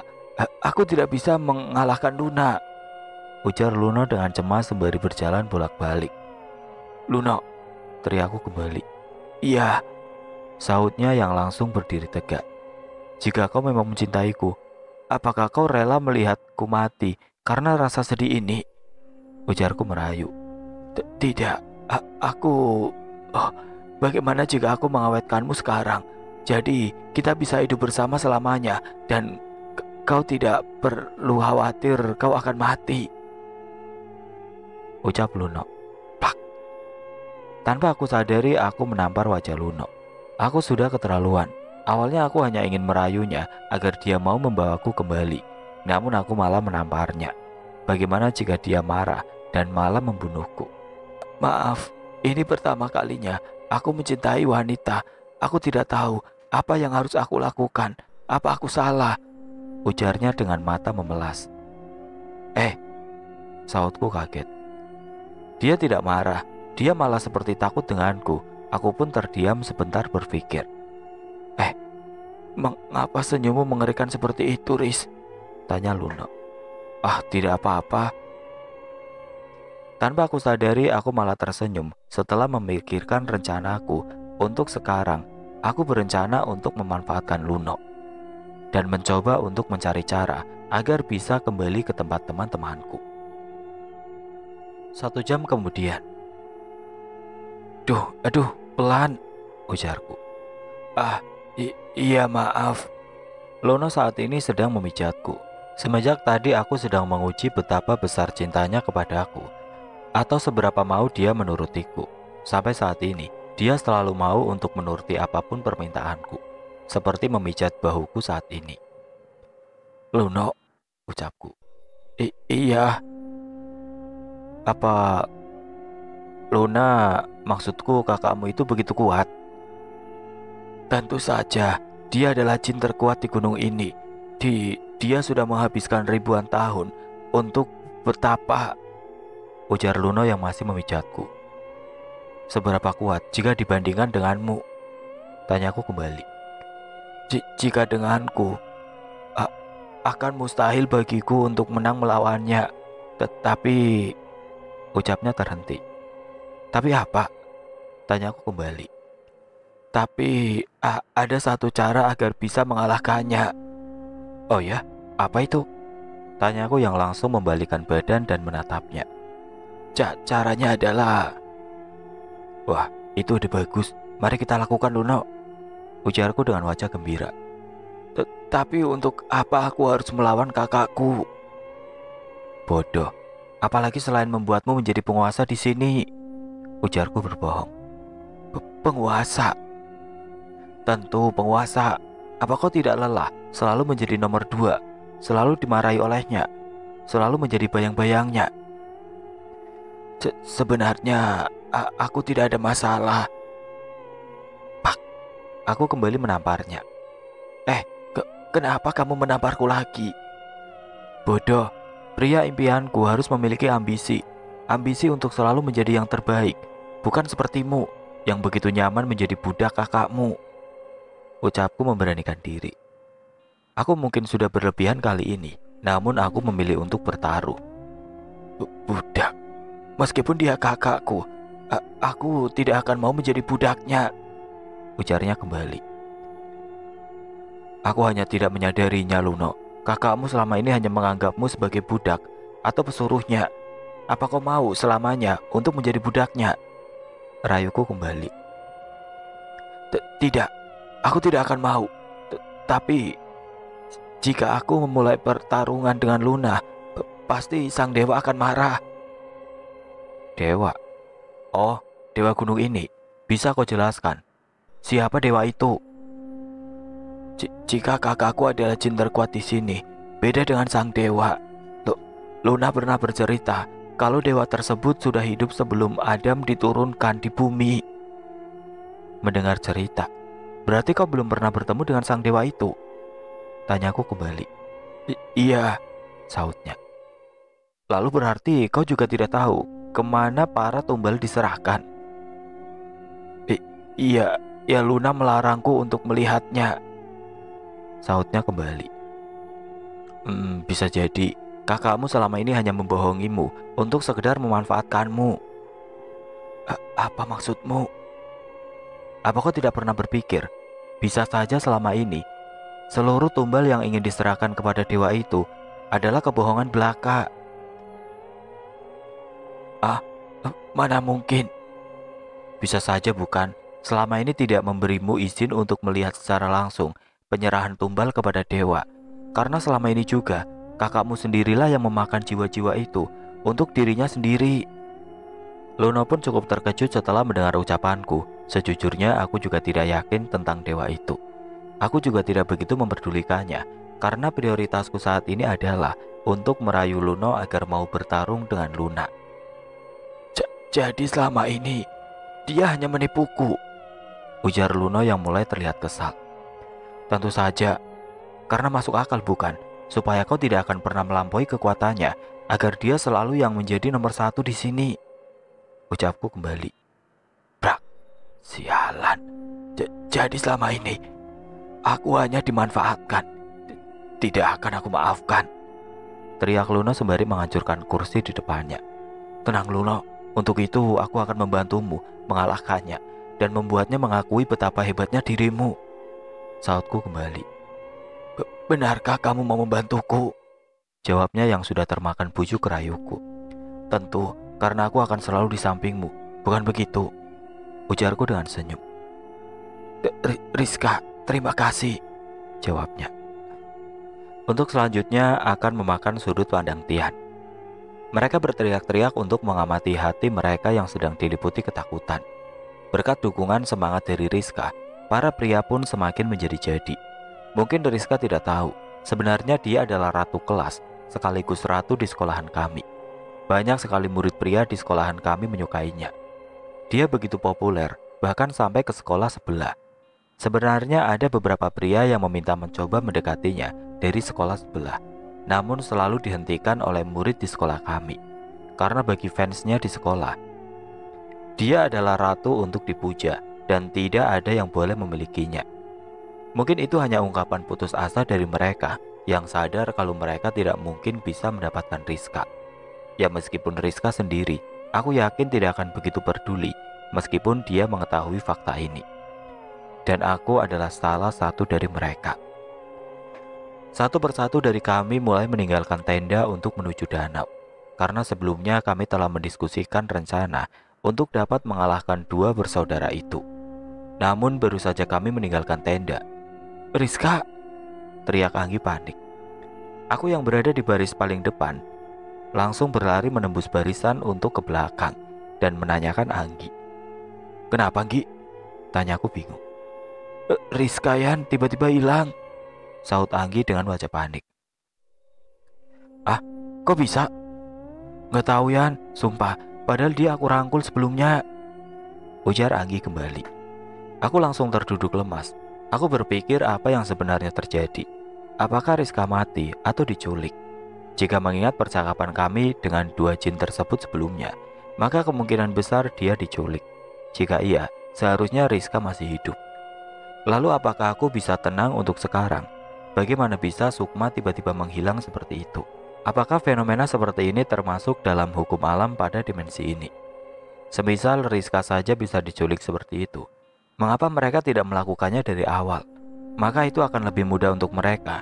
Apakah mereka membutuhkan suatu ritual ataukah energi yang cukup besar untuk melakukannya? Aku menengok ke arah murid lain. Terlihat lunturnya semangat juang pada wajah mereka. Aku pun langsung tersadar, kita tidak bisa seperti ini. Aku menampar kedua pipiku sendiri. Terlihat mereka nampak bingung mengapa aku melakukannya. Rizka diculik, ujarku kepada mereka. Diculik? Bagaimana bisa? Tanya murid lainnya. Tenanglah, namun yang aku tahu pasti, kalau Rizka masih hidup, aku sangat yakin itu. Bagaimana kau bisa yakin itu? Tanya Bu Elis. Kita hanya perlu yakin, karena alasan itu juga, kita semua masih bisa hidup sampai saat ini. Jika kita hanya diam merenung seperti ini, maka kita akan termakan jebakan mereka. Ucapku dengan nada agak keras. Lalu bagaimana dengan rencana kita sebelumnya? Tanya Gary. Kita akan tetap melakukannya. Dan Gary, aku ingin meminta tolong sesuatu kepadamu. Lalu aku membisikkan permintaanku kepada Gary. Setelah mendengar permintaanku, Gary pun menganggukkan kepalanya tanda menyetujuinya. Lalu Gary berdiri di sebuah batu. Ia terlihat mengambil nafas panjang. Dengarkan semua. Ilham, apa-apaan? Ekspresi menyedihkanmu itu. Apa kau sudah siap untuk menjadi santapan mereka? Mengapa kalian semua menundukkan kepala? Takut mati? Jangan gila. Bagiku semua ini sama sekali tidak menakutkan jika dibandingkan dengan mata pelajaran Bu Elis.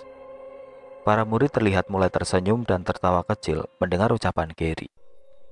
Lagi-lagi mereka mencari gara-gara dengan ratu kita.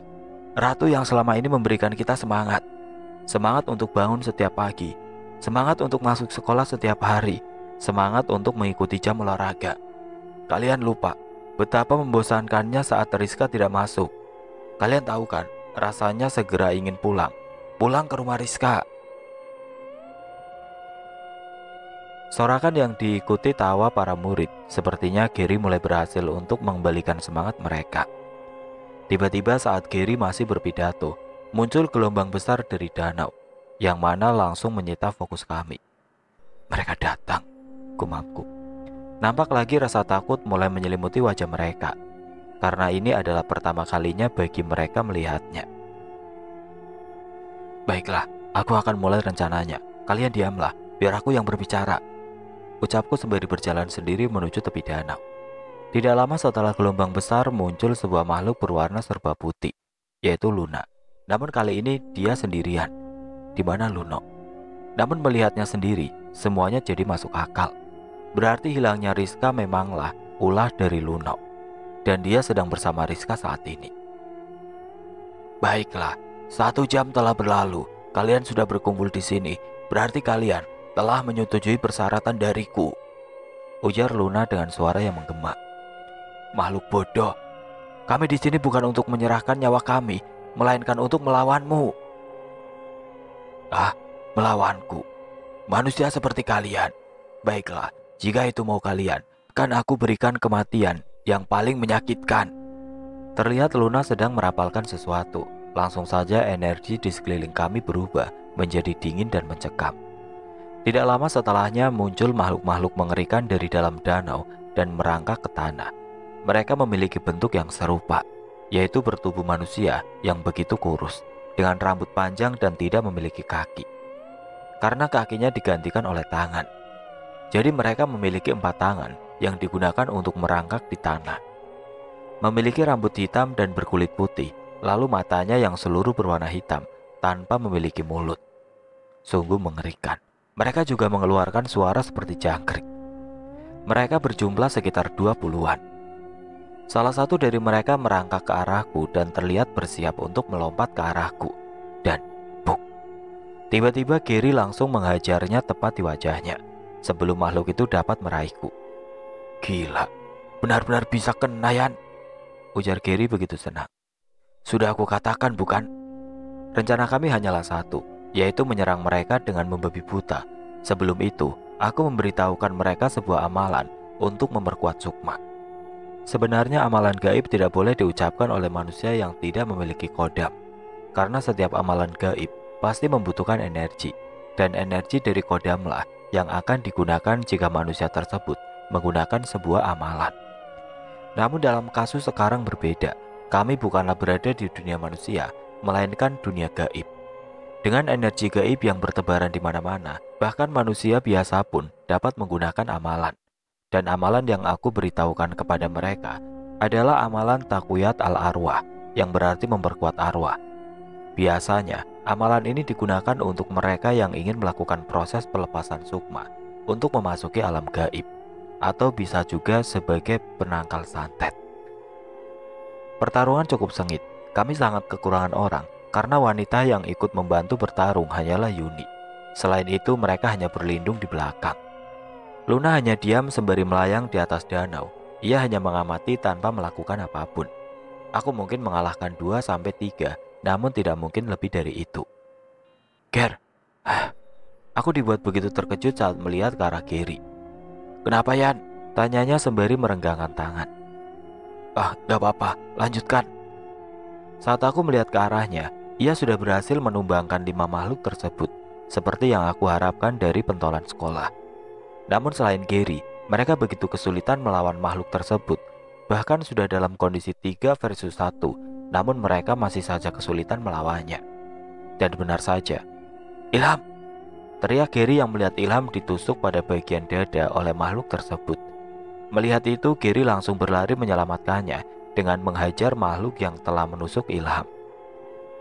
Gary, tenanglah. Ingat, ini bukanlah fisik kita, ujarnya yang masih disibukkan dengan perkelahianku sendiri. Aku tahu, tapi tetap saja, jawab Gary dengan wajah geram. Aku tahu perasaanmu, Gary, tapi ini bukan saatnya untuk termenung. Kau adalah satu-satunya tombak kami. Jika sampai kau melemah, bagaimana nasib yang lain? Ucapku yang mencoba untuk mengembalikan rasa percaya dirinya.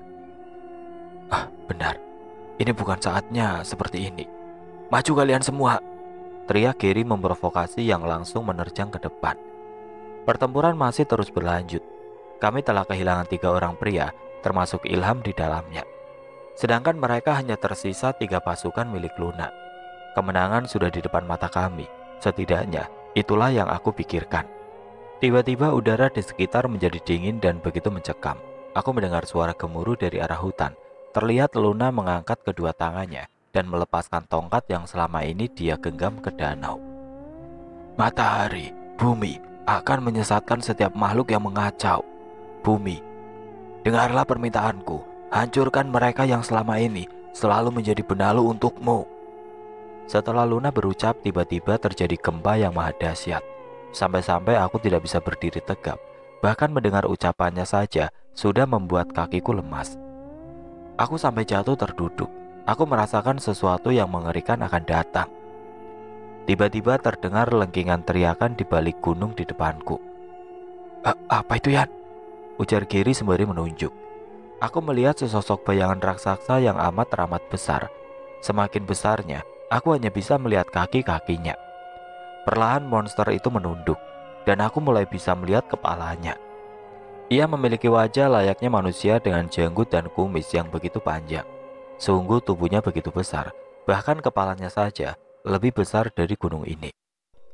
Ia menunduk dan melihat ke arah kami, seolah-olah sedang memperhatikan kami. Apakah dia adalah dewa yang ia maksud? Gumamku dalam hati. Bagaimana cara kami bisa mengalahkannya? Perlahan makhluk raksasa itu membuka mulutnya dan seperti ingin berbicara. Siapa kalian? Ucap makhluk besar itu dengan suara yang lambat namun begitu kencang. Aku dan murid lain hanya bisa diam menatap makhluk itu, seolah kami sedang menatap dewa kematian yang sudah siap mencabut nyawa kami kapanpun dia mau. Aku bertanya, siapa kalian? Ujarnya kembali. Dewa, cabut saja dengan segera nyawa mereka. Merekalah yang akan menjadi persembahanku untukmu. Lalu perlahan monster itu menggeser bola matanya dan melihat ke arah Luna. Aku tidak berbicara denganmu, ucap makhluk itu. Luna pun langsung terdiam 1000 bahasa dan tidak lagi berani berbicara. Aku mengambil nafas panjang untuk menenangkan diri, namun tetap saja kedua tanganku tidak berhenti gemetar. Dewa, maafkan kelancangan kami yang sudah seenaknya masuk ke wilayahmu. Sungguh atas nama Tuhanku, kami tidak ada niatan sedikit pun untuk mengusik wilayahmu. Kami hanya sekumpulan manusia yang ingin melakukan kegiatan di daerah ini. Ujarku sembari berdiri dan memberanikan diri menatapnya. Terlihat makhluk itu secara perlahan kembali menggeser bola matanya dan menatap ke arahku. Melihat dia menatapku, gemetaran di tanganku semakin tidak bisa aku tahan. Aku pun menyembunyikan kedua tanganku di belakang. Siapa Tuhanmu itu? Tanyanya kepadaku. Allah subhanahu wa ta'ala adalah Tuhanku dan satu-satunya Tuhanku, jawabku dengan suara lantang. Luna, teriak makhluk itu. Bohong dewa, mereka bukanlah hambanya. Mereka mengatakan itu hanya ingin selamat. Mereka hanyalah hamba palsu yang menggunakan namanya untuk menjadi tameng mereka. Sama seperti persembahan sebelumnya, mereka hanyalah makhluk penuh maksiat dan tidak pantas untuk hidup, ujar Luna dengan kepanikan. Makhluk besar itu melirik sebentar dan kembali menatap Luna. Kau lupa siapa aku, Luna. Lepaskan mereka atau kau yang akan menjadi persembahanku, tanya makhluk itu. Baik dewa, jawab Luna dengan suara lemas. Setelah memperingati Luna, ia meninggalkan kami dengan berjalan secara perlahan, sampai kami tidak bisa lagi melihatnya karena kabut yang tebal.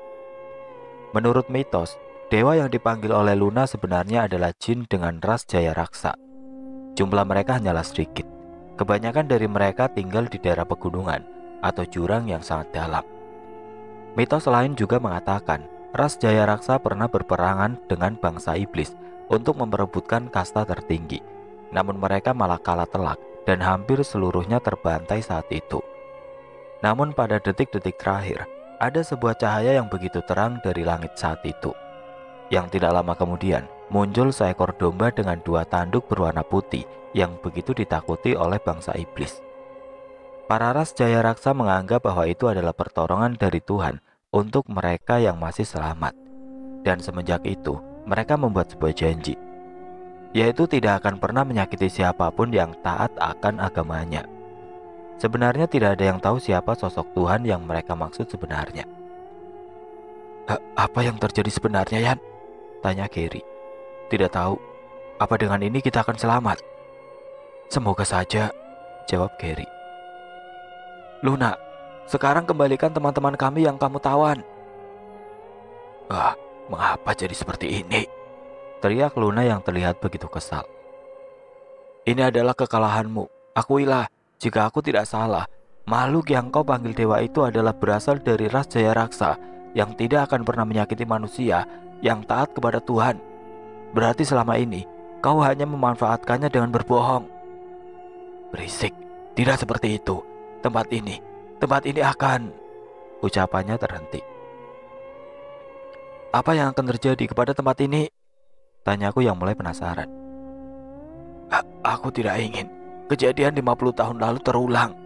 Raksasa itu, ujar Luna kembali. Apa yang sebenarnya ingin kau katakan? Ujarku kembali. Aku hanya tidak ingin kejadian 50 tahun lalu terulang kembali. Sungguh, sudah tidak peduli lagi apa yang akan terjadi ke depannya. Setelah berucap, ia pun pergi meninggalkan kami dan kembali menyelam ke dalam danau. Entah apa yang dimaksud dengan kejadian 50 tahun lalu dan akan terulang lagi. Yan, terus di mana Rizka? Aku hampir lupa tentang Rizka. Bodoh, mengapa aku tidak menanyakannya tadi? Luna, kembalikan Rizka, teriakku sekuat tenaga. Namun percuma, tidak ada jawaban darinya.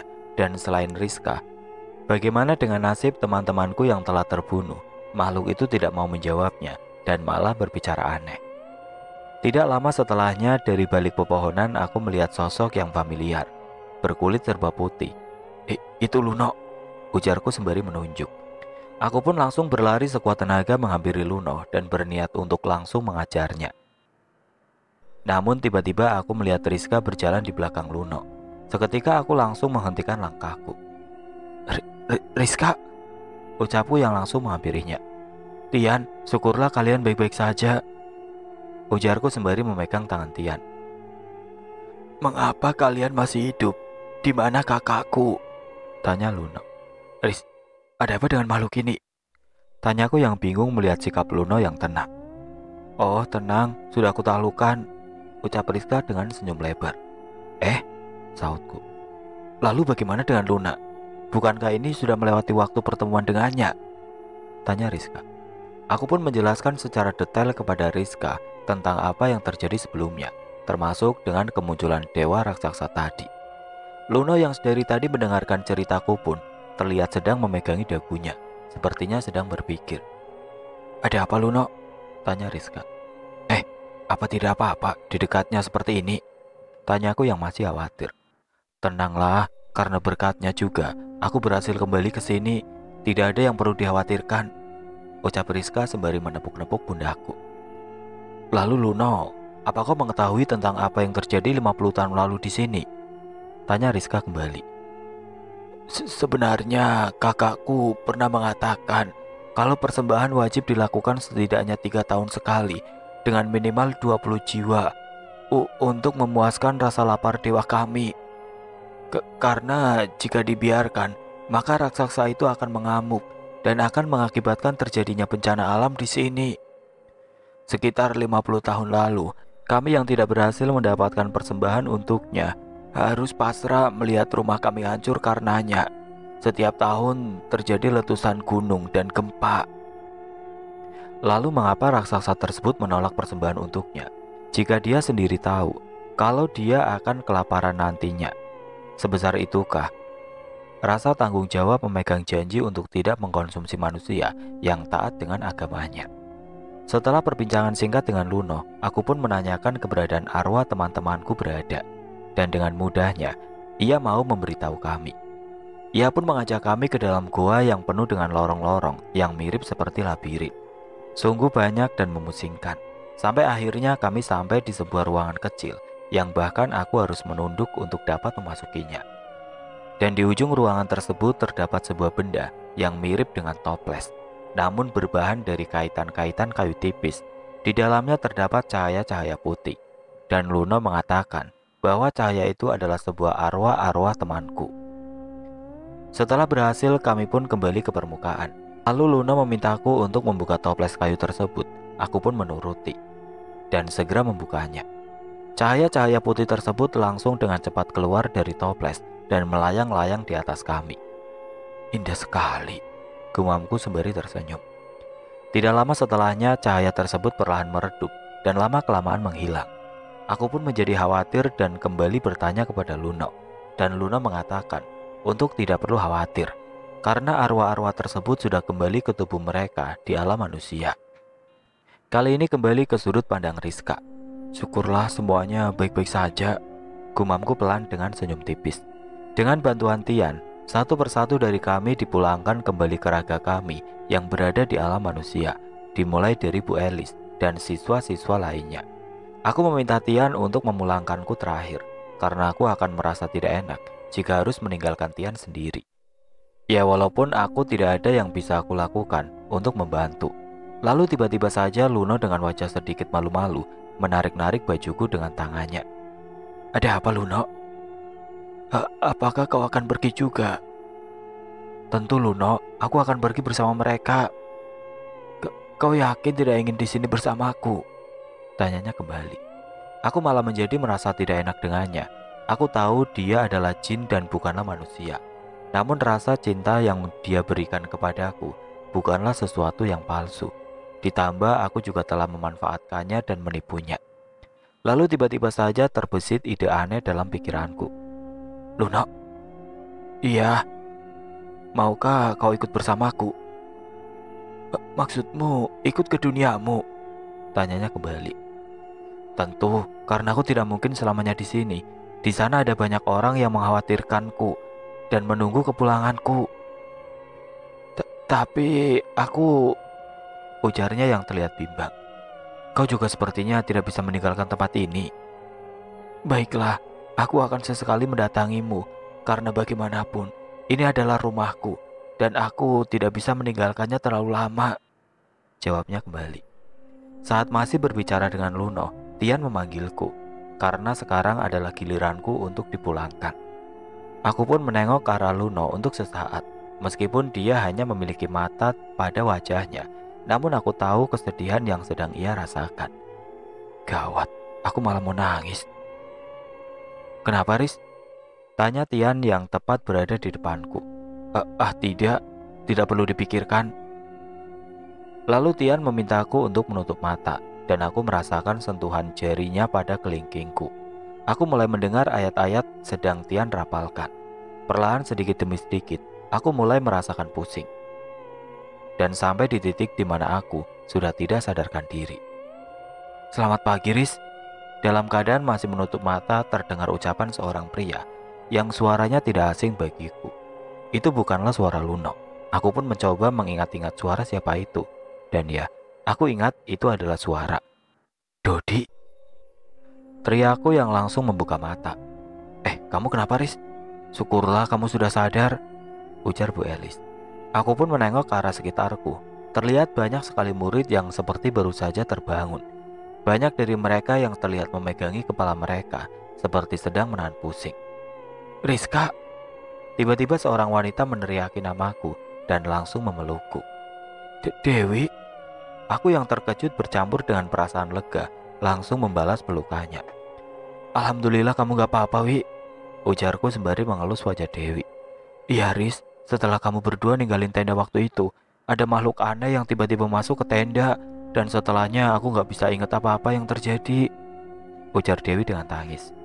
Maaf ya, Wi, aku ninggalin kamu waktu itu. Yang penting sekarang udah gak apa-apa. Setelah itu aku pun berdiri dan berjalan-jalan mengitari camp bersama dengan Dewi dan juga Anggi. Hatiku begitu lega melihat murid-murid dan juga para guru yang awalnya aku kira mereka sudah tewas, dan ternyata sekarang mereka baik-baik saja. Kami bertiga pun membantu merawat murid yang masih terlihat lemas atau sakit kepala dengan memberinya minuman atau menyuapi makanan. Aku pun melihat salah satu kenalanku, yaitu Hana. Ia berbeda kelas denganku, namun saat di kantin, kami cukup sering mengobrol bareng.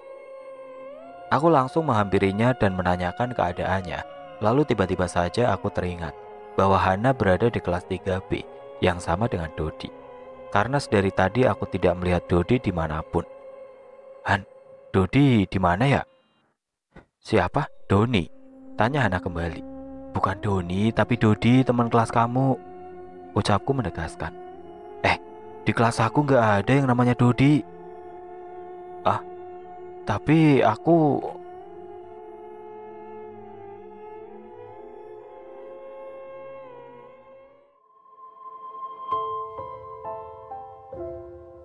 Oke teman-teman, sekian untuk kisah kali ini. Bagaimana menurut kalian tentang kisah ini? Tulis komentar kalian di kolom komentar. Dan buat teman-teman yang baru bergabung, jangan lupa untuk like, komen, share, serta subscribe channel ini. Dan jangan lupa nyalakan juga lonceng notifikasinya. Dan akhir kata, wassalamualaikum warahmatullahi wabarakatuh.